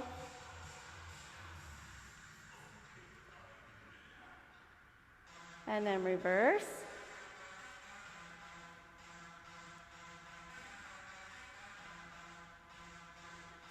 And then bring the knee up and legs straight.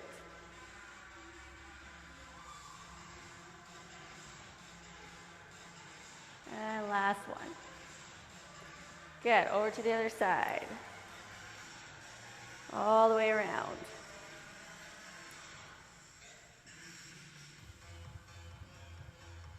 And reverse.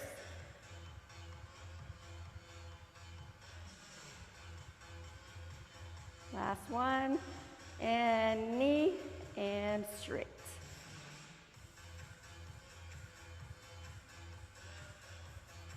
Last one.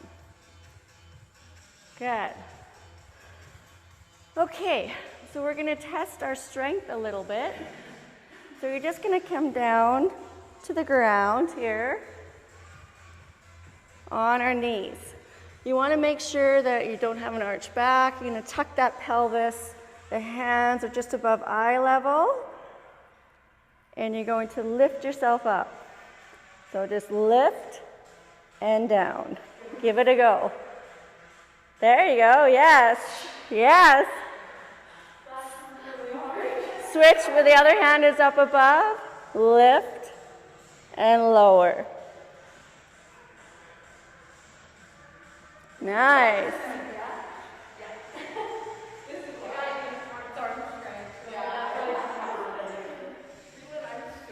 Just a couple on each side, and then you're gonna come on up.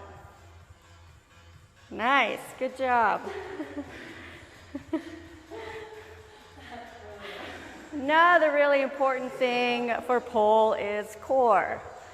So the first thing we do to test our core is just a little fun exercise here. You're just gonna be right in front of your pole. Your legs are straight.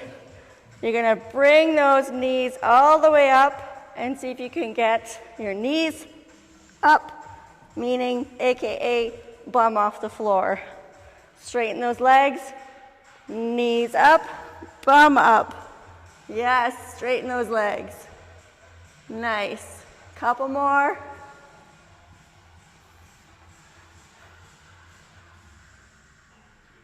Beautiful.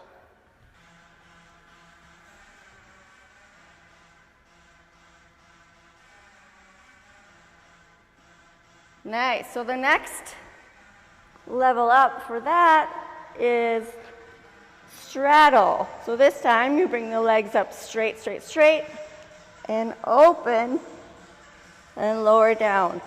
But it's all about control as opposed to going fast. Nice and control. Bring that pelvis up and lower down. Just try a couple of those. Yes. And split. Yes. Control, control. And up. Nice. Awesome. And come on up now.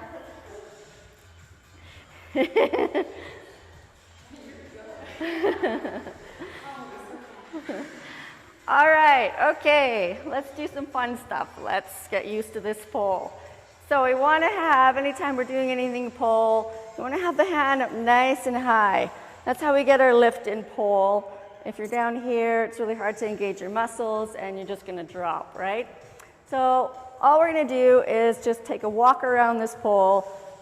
Looks much prettier if you're on your toes. Just take a few steps. Get comfy. As you walk, you can push the hip out. Back and forth. Oh yeah. Get a feel. Looking good, ladies. Switch and walk around the other direction. Beautiful. All right. First little turn.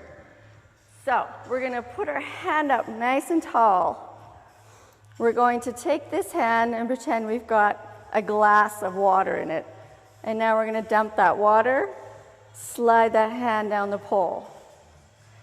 So we're going to pivot, we're going to go under our armpit and we're going to turn. But the trick is what happens to this top hand. As I rotate, so does my top hand. And it rotates to the back and keeps rolling around, right? So as I go under my armpit, my top hand is rotating, rotating, rotating, and I end up in the same position. Give that a go. And armpit, rotate that top hand, rotate, rotate.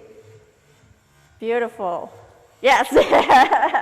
One more time. So we dump, let the back of that hand rotate, keep it there on that pole till you get all the way over. Yes. One more time. rotate all the way around. Nice. All right. We always have to even it out and try it on the other side.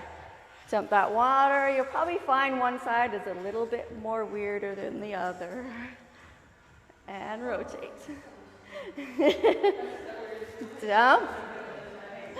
And rotate. Excellent. Okay. Now we're going to learn another one. So that one basically can keep us in the same spot. This next one is going to get us from this side to this side. I call it the airplane turn. So we're going to step out. You're going to take this hand. The back of the hand is going to come up to the pole.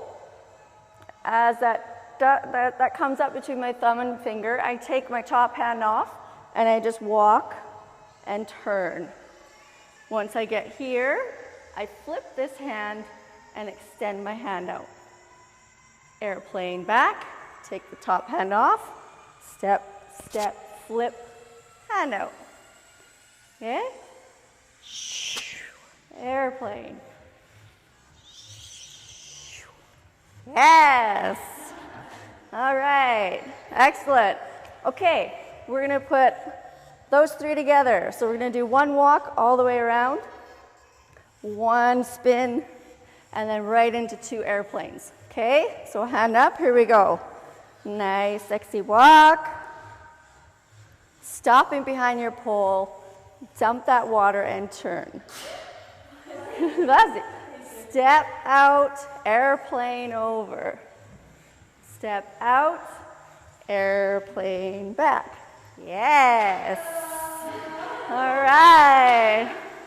Okay, first little spin. Call this the wraparound. So your hand is going to come up. I'm on my toes. My hand comes across. So what I'm going to do here is I'm just going to push my hip out slightly, and then I'm going to sit back. As I sit back, I'm going to slightly bend my knees and move this hand down. What's going to happen is I'm going to wrap around the pole. So it looks like this.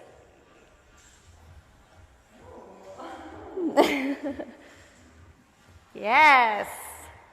Yes. You're like, wait a minute. So here. Keep your feet here. Push the hip out. Sit back. Start to bend your knees and wrap. Yes. And again. Up toes, hips. Sit back. Slide this hand down as you wrap. Wonderful. Okay, let's give it a go on the other side. Hand up, hand across. Toes, hips, sit back, and wrap.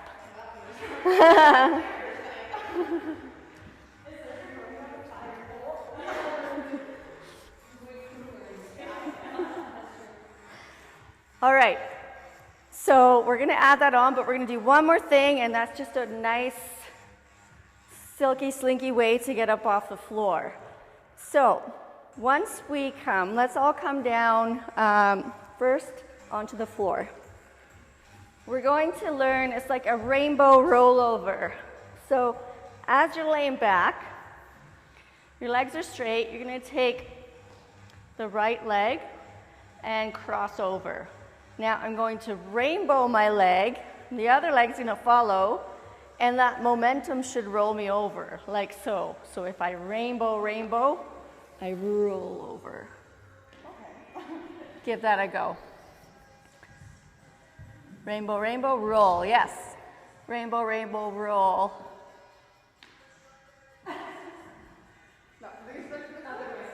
Yeah, there you go, yeah. Once we're here, because we're going to land here, we want to push ourselves up. And we always lead with our best asset, which is our booty. So push that booty up and come up onto the knees. So, and once you're here, we just toe toe, drop your head, and then flip your head last. Yes. All right? So let's give that a go. So we're going to do the wrap around, and then once we get to the floor, so we're here. Now, same kind of concept, we're just not lying all the way back. We're just going to take the leg over, roll, roll, slide it up, toe, toe, head, booty, head. Yes.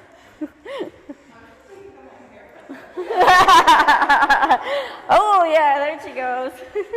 She's feeling it. All right, we're gonna put that whole thing together. So here we go, starting with our walk. Walking all the way around, stopping at the back, dump the water spin, extend, airplane, extend, airplane. Come into the pole, do a wrap around, rainbow roll over, slide it up, grab your pole, toe, toe, head, booty, head. Yes. Good job. All right, let's do that one more time. Nice walk around your pole. Stopping behind your pole. Dump that water. Turn, step out, airplane, out, airplane, out, come in, wrap around, rainbow roll over,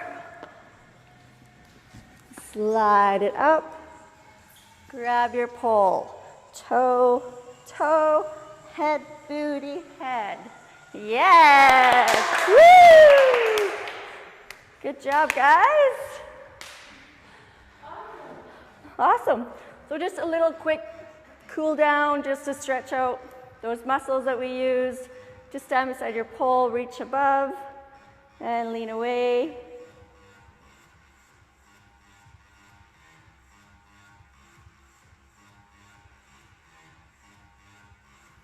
Come back to your pole. Nice straight arm, just a slight twist.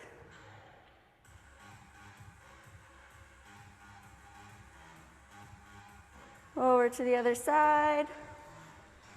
Reach, lean away.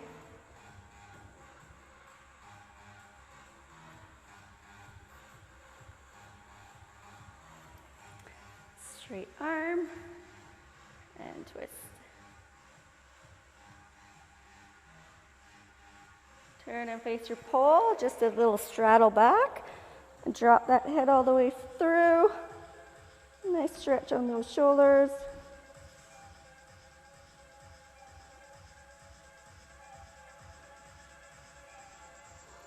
And you are good to go. Good job, ladies. Okay, so eventually, typically after about 12 weeks, we're hoping to go upside down on the pole. So we're always conditioning and building up to that. And one of the things is building all those muscles that you use in order to invert. So one of our conditioning exercises is using all those muscles, core, legs, and arms.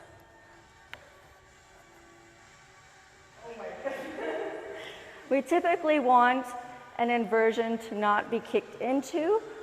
So I look for strength where a student can hold themselves up and be able to invert like so.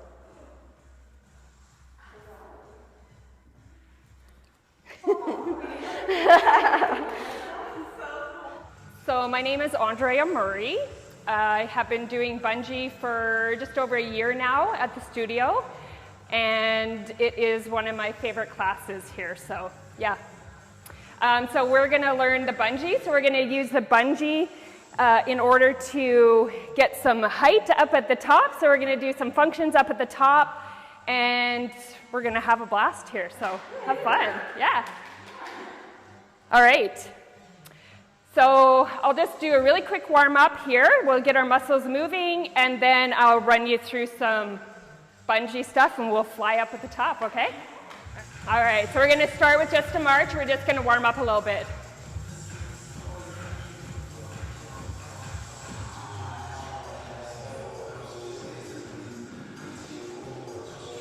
Take it forward.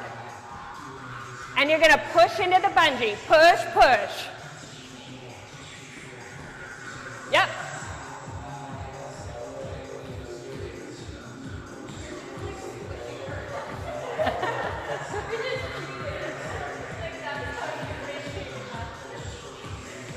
All right, and back.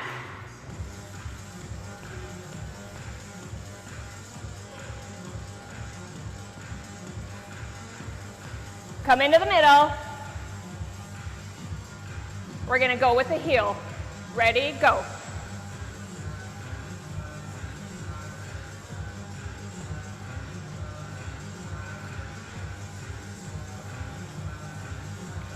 Four, three, two, double up. 1 and 2. 1 and 2. You got to groove while you're doing this, ladies. Single, add your arm. Okay, we're warming up our shoulders here because we're going to do some push-ups in the bungee too.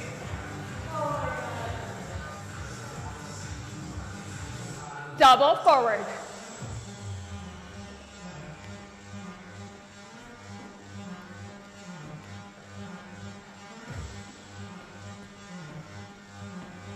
Four, three, two, arm up.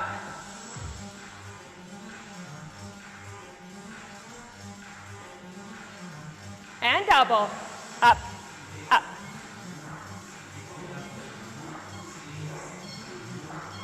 Jog it out. Okay, come to the front of your bungee.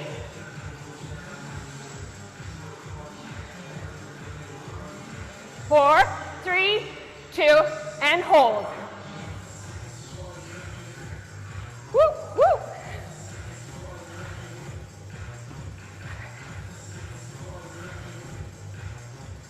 Four, three, single, single, double. Single, single, double. And double.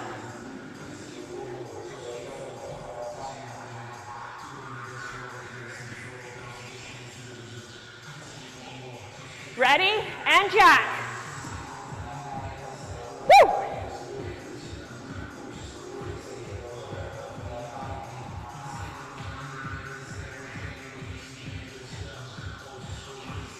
Good. Walk it back.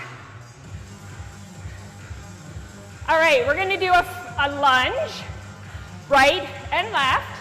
And we're going to build up the movement that we need to get the bungee to propel us at the front, okay? So, we're going to lunge. Forward like this.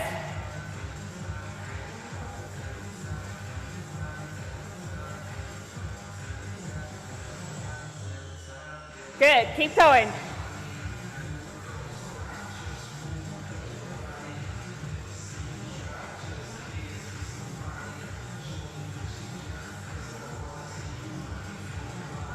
Good. Now we're going to go right and left. Ready, go.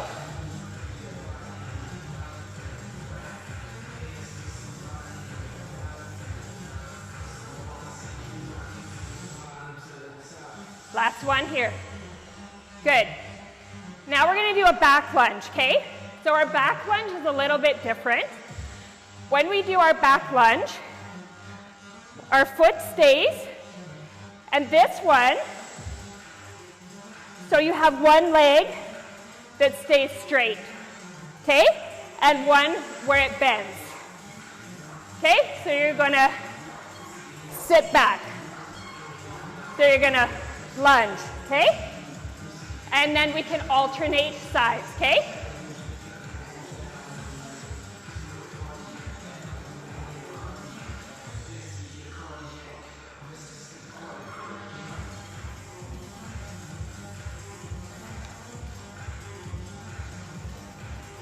2 more.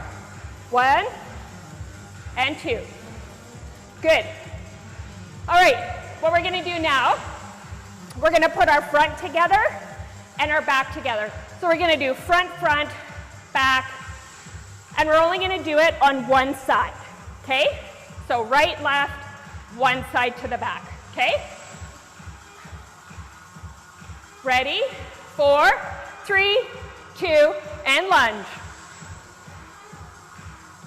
Good, and back. Good, and front. Right, and left, and back. Okay? Now we're gonna drop out our left side. So we're gonna lunge and drop. Okay? Okay? Front and back. Okay? So now we need to get some movement here, right? So what we're gonna do in the front, you're gonna take 3 steps. 1, 2, 3. The third one is where our front lunge comes in, okay? So 1, 2, 3. 1, 2, 3. Here we go. 1, 2, 3. One more time. 1, 2, 3. Good. Now we need to do that in the back, okay? So 1, 2, and lunge. 1, 2, and down. 1, 2, and down. Good. Let's put front and back together, okay? So watch me one time. Here we go. 1, 2, 3, 1, 2, and down. 1, 2, 3, 1, 2, and down. Okay? Ready? Here we go. 1, 2, 3, 1, 2, and down.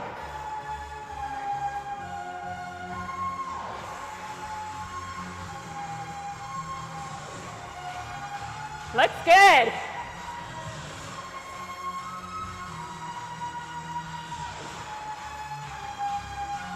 All right, now what I want, we're gonna go front, back, and when we get up to the top, I want you to hop, okay? Ready? 4, 3, 2, let's go. 1, 2, 3, again forward.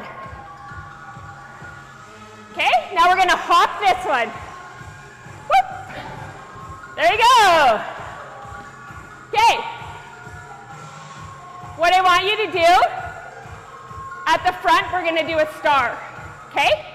So as you come forward on that second one, plant your feet and hop, okay?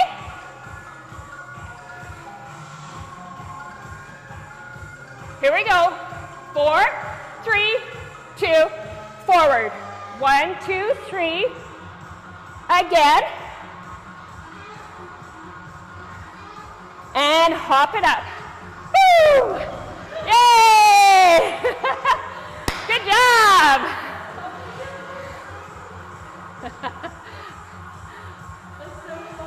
Okay, let's do that again.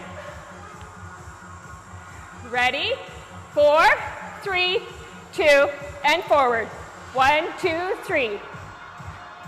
Again. And a star. Good job. All right. Now I'm going to tell you to trust your bungee, okay? So what we want to do is find that sweet spot in our bungee where when I fall forward, I keep my beautiful teeth, okay? So you're gonna find that sweet spot in your own bungee, coming forward. You're better to be more forward than back to start, because you can always shift back, okay? So just a little bit forward. We're gonna trust our bungee, and we're gonna plank up, okay? Now, as we're planking up, we're not bending at the waist, we're not bending our knees, we're gonna absorb the floor and push off, okay? 4, 3, 2, and plank up. Good. Okay? So let me see you try it. Yeah, and push. Good, good, good. Yep. So just try to not bend at the waist. Come just a little bit forward. Trust that bungee. There you go. Push. Yep. So absorb the ground and push. Push. Yay. There you go. Good job. Yeah. Okay, if you're not going down far enough, stand a little more under the bungee. Yep. Okay. There you go. Perfect. All right, so that's the start of what we're gonna do. So we're gonna plank up. I'm gonna show you one time, okay? Here we go. So we're gonna plank up into our sit back. We're gonna IP, 1, 2, and then we're gonna do a star. Woo! And plank up to finish. Okay? Ready? 4, 3, 2, plank up. And back. Good. Forward. 1, 2. Now we're going to do a star. Woo! Plank up to finish. Good job. All right. Next one. We're gonna do a Superman, okay? So you're gonna come up to the top, boom, Superman. So let's add star. Then we're gonna do 2 IPs again at the front, and then we're gonna do a Superman and a plank up, okay? 4, 3, 2, plank up. 2 IP, 1, 2, now we're gonna do a star. Good, 2 IP. 1, 2, now Superman. Good job, plank up to finish. Woo! Good job. All right, we ready for the next one? Okay. We're gonna do a parachute. So imagine you're falling out of a plane in the parachute, where you're coming down, you're like this, right? We're gonna do it at the front, okay? So you're gonna come up, boom, okay? And then we'll finish with the plank up. Yeah? So let's do 2 IPs. We're gonna do a Superman, 2 IPs, parachute. Okay? Ready? 4, 3, 2, plank up. Good. 2 IP. 1,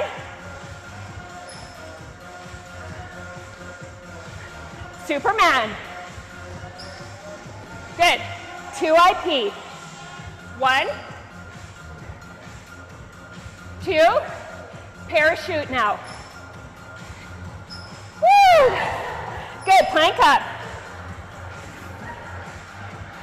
Awesome. We're gonna do one more here. You ladies are doing so good. We're gonna do a tuck, okay? So at the front, we're gonna get our big energy.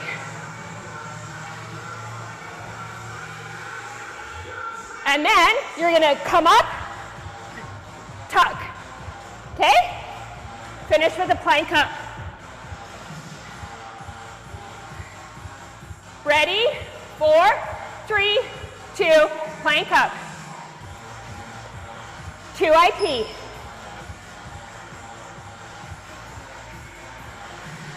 We're gonna parachute. 2 IP.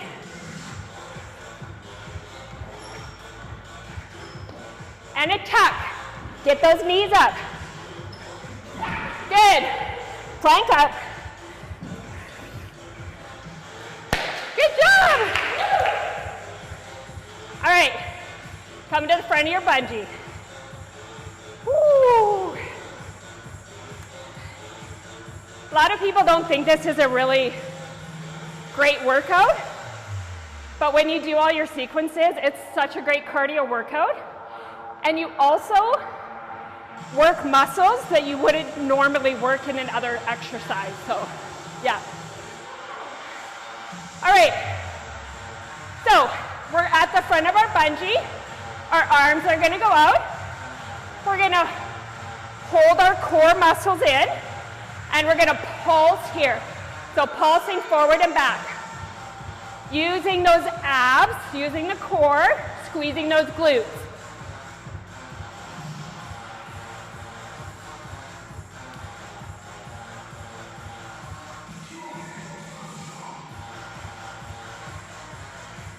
Now I'm going to show you what I want next. You guys are just going to keep pulsing for a minute, okay?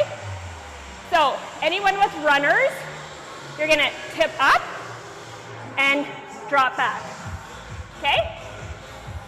Anyone with bare feet, it's easiest if you give yourself a little hop and drop back, okay?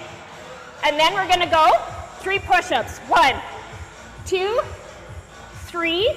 You're going to go down, star, and burpee up, okay?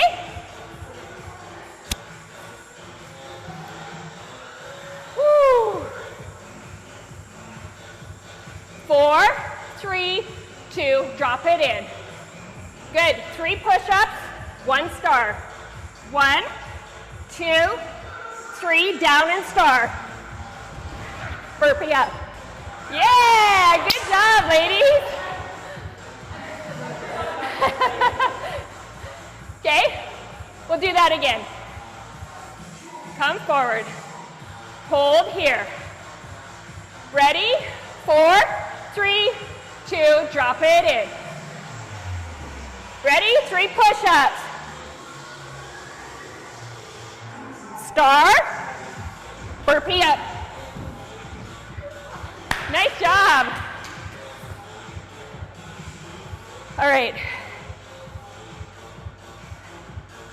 So let's do, I'm going to push you on this one, okay? So we're going to do it 3 times, so 3 different functions. We're going to go, go, go, and then we'll do our hold release, okay? Ready? 4, 3, 2, plank up. 2 IP. 1, 2, now a star. 2 IP. 1, 2, Superman. 2 IP, you're good.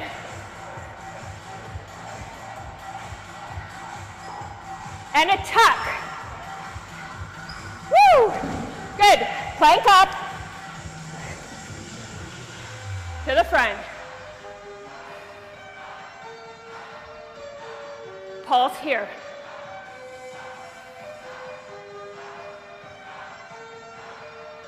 Ready? Drop in. 3 push-ups. 1 star.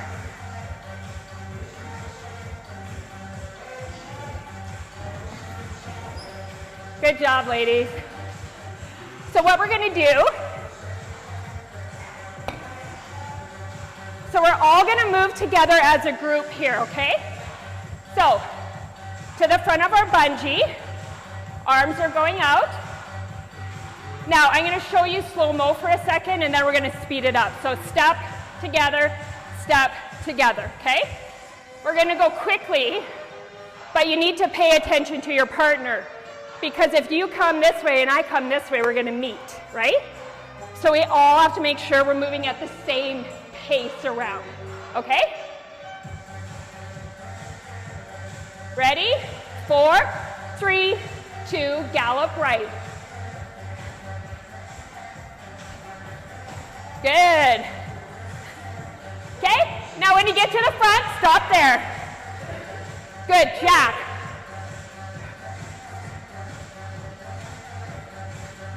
Then we're gonna go left one time. 4, 3, 2, take it left. Stop at the front. And jack.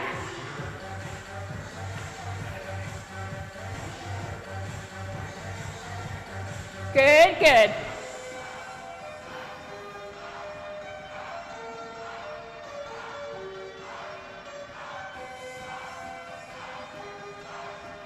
All right, let's do one more sequence. Ready? Plank up. 2 IP.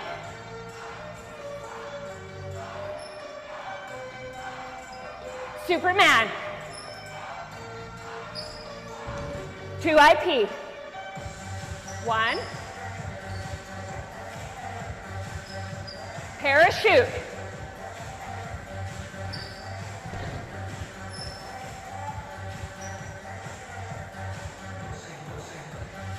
Next one, star.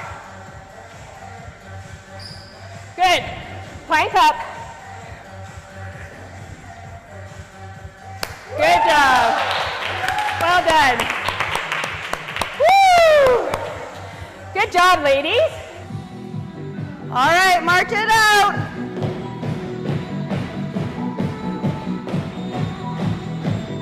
Ready? 4, 3, 2, single heel.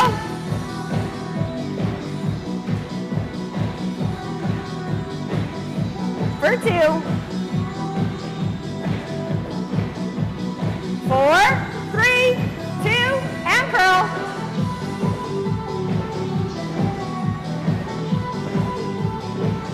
And up.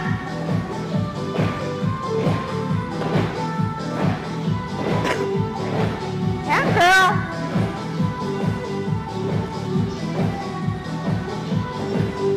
Here we go. And up.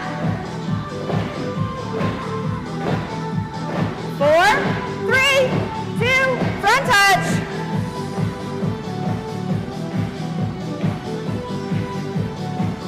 And back.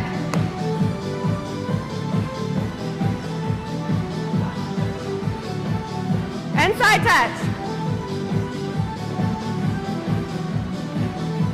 You got it.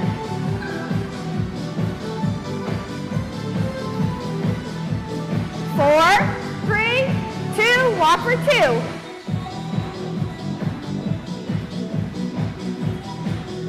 We're gonna add our arms, rolling back.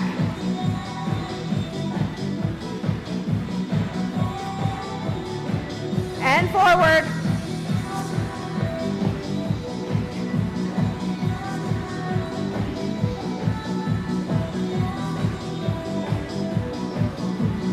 Four, 3, 2, and single.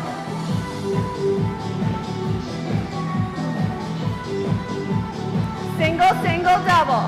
Single, and 2.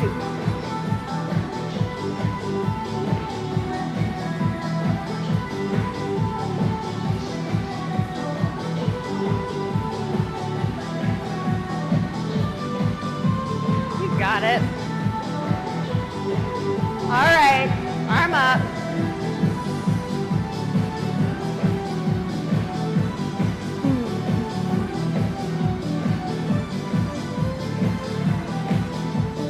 Four, 3, 2, and forward.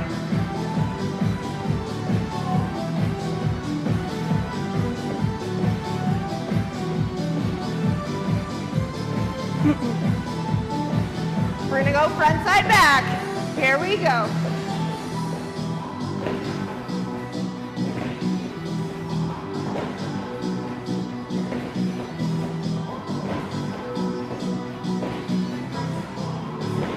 Front side knee up.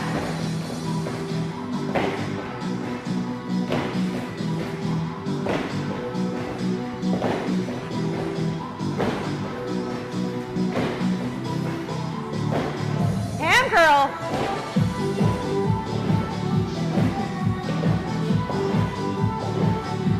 Up.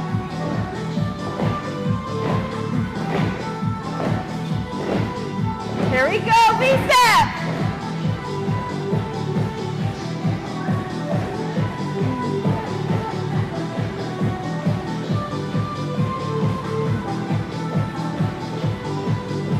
We're gonna switch.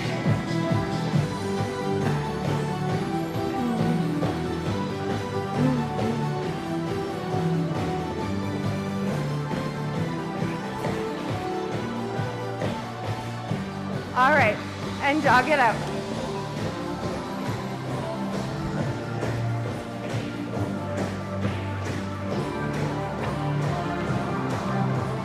Four, three, two, single heel.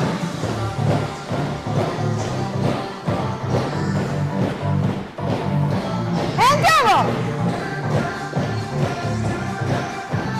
4, 3, 2, give me 4. 4, 3, 2, and switch. And switch. 4, 3, 2, knee up.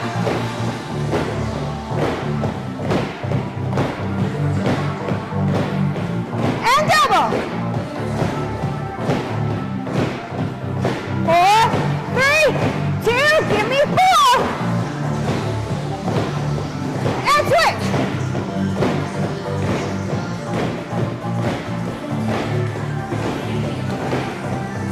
Four, three, two, home girl.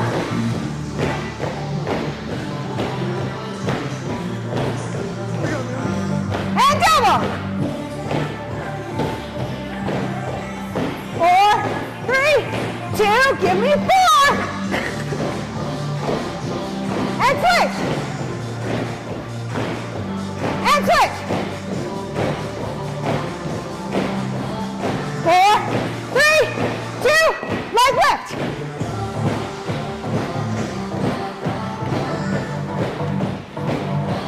And double. 4, 3, 2, give me 4. And switch. And switch. 4, 3, 2, double jack.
Single, double, single.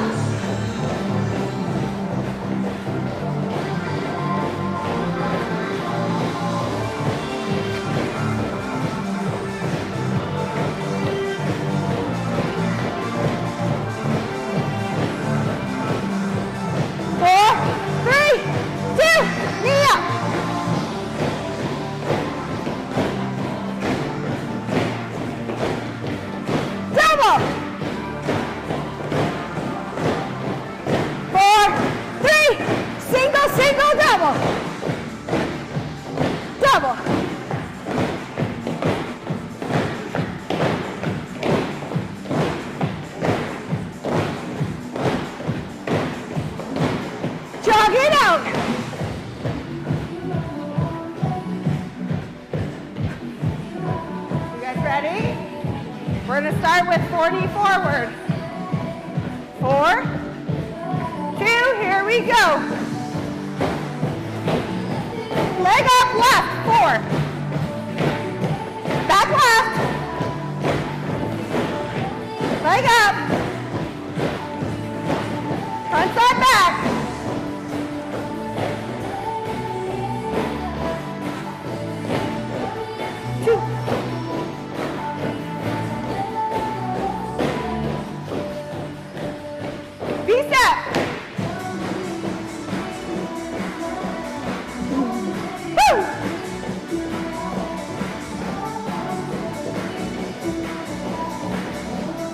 Here we go, from the top. Leg lift. Back left. And up. Front side back.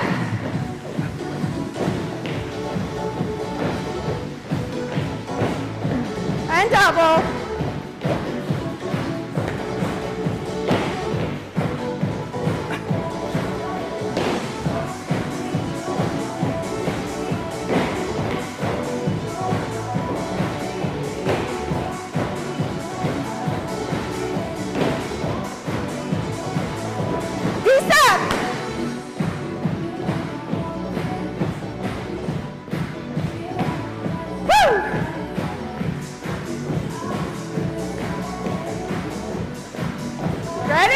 From the top. And up. Back. Up. Front side back.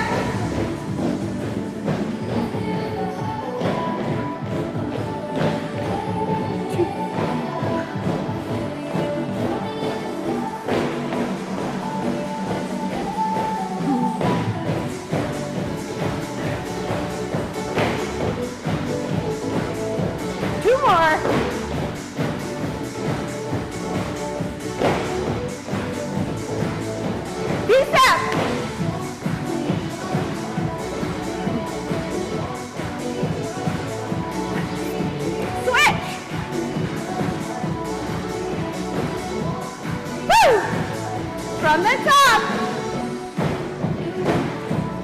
Up. Back.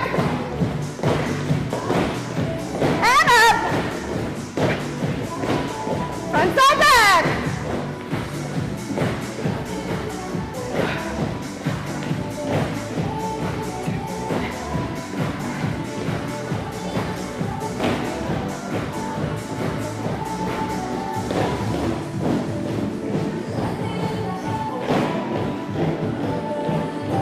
Two more.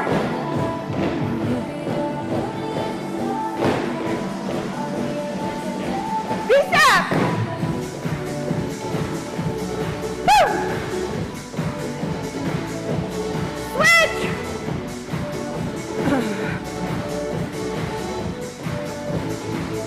Single heel.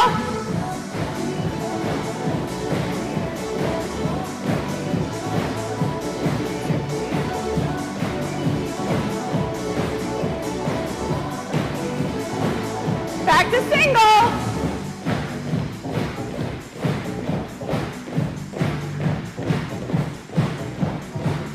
Bring it down. Woo! How we doing? All right. Let me see your smiles. Let's jog. Catch your breath and jog.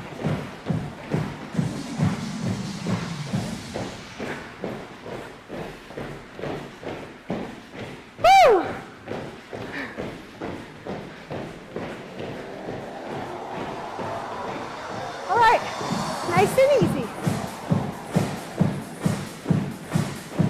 Our first move is going to be an up and up. That's what we're going to do on both sides. Are you ready? Here we go. Up and up. Up and up.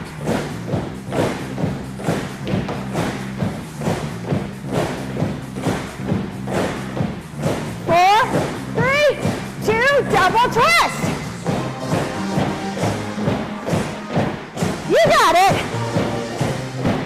And single.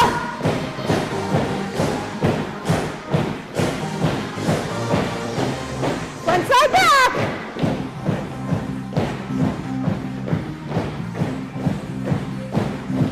And double. And up. And hop.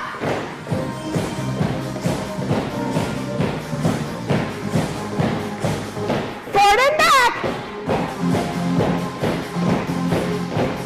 4, 3, 2, from the top.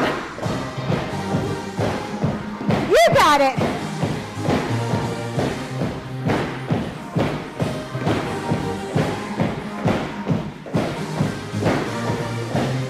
Double twist.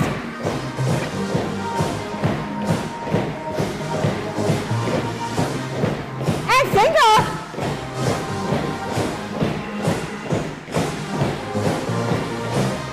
Front side back.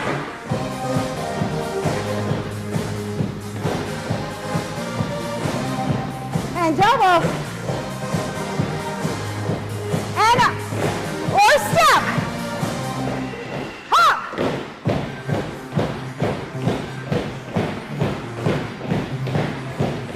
Forward and back. 4, 3, 2, and double.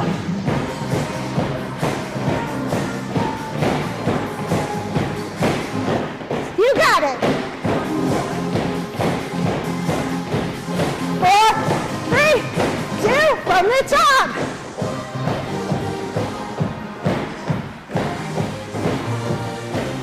Just like that.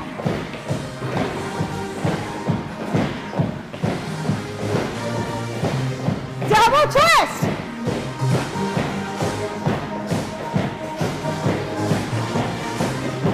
And single.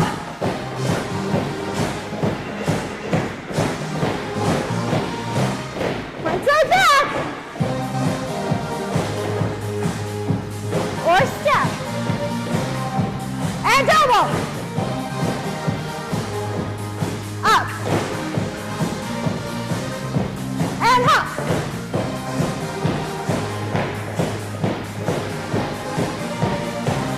Forward and back.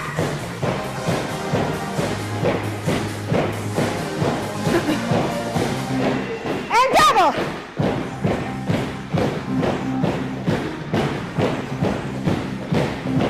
You got it. Are you ready? From the top. Up and out. Up and out.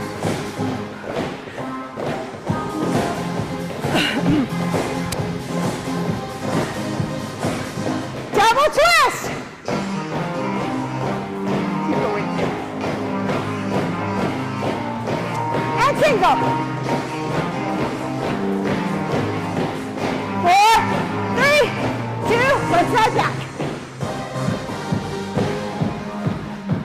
You got it. Keep moving.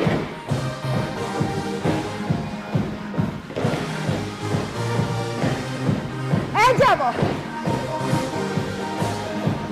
Woo! 2, 2, 2, and up. And up. And hop.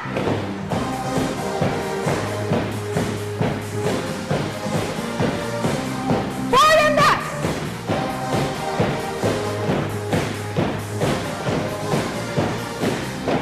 And double.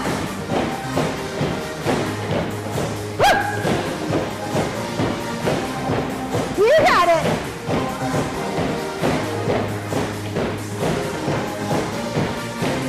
Jog it out. Woo!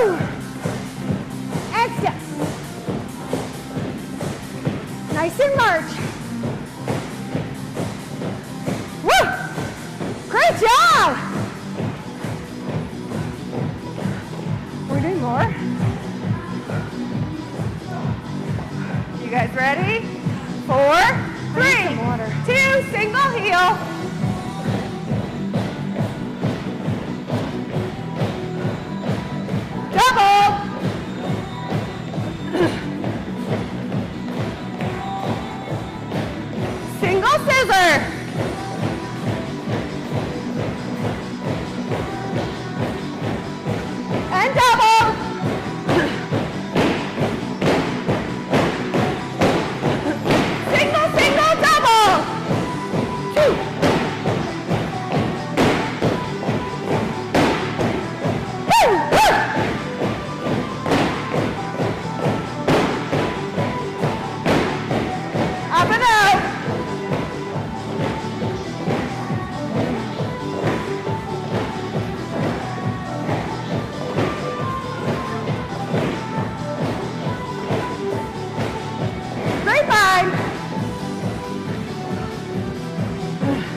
Double scissor.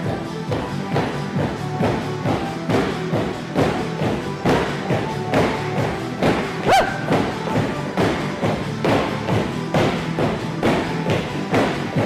Let me do double to the sides. So 2.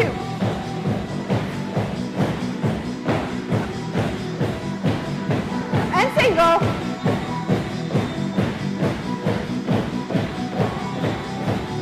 Single, single, double.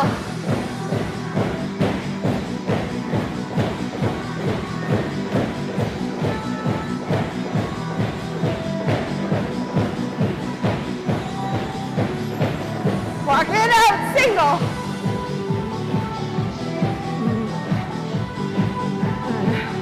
And 2.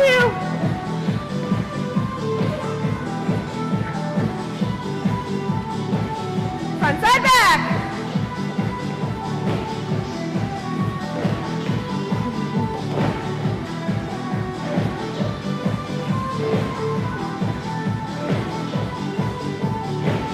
All right, we're gonna go out.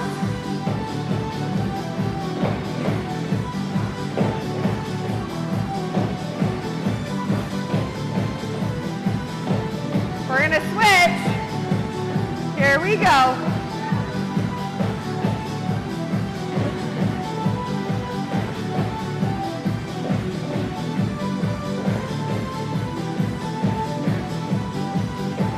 All right, let's jog it out.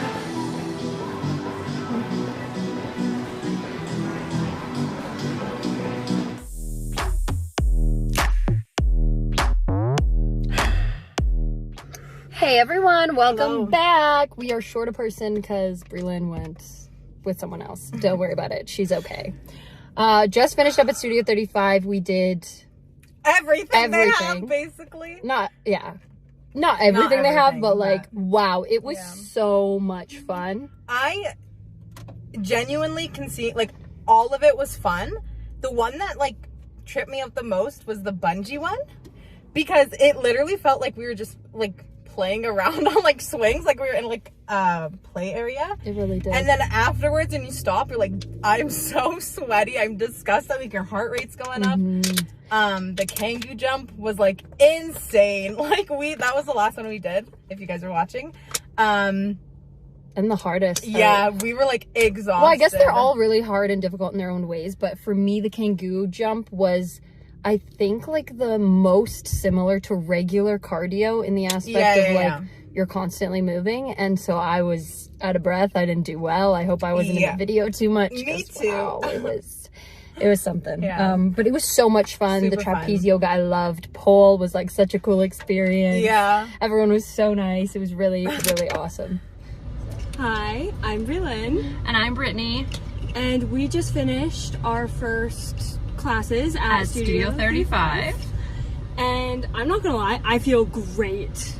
I had so much fun as well. Me too. It was really good, a really great workout, and it was just a great vibe together. Oh yeah, like, doesn't matter what your athletic ability is. It was honestly, like, very inclusive. You can get a great workout in and a lot of fun.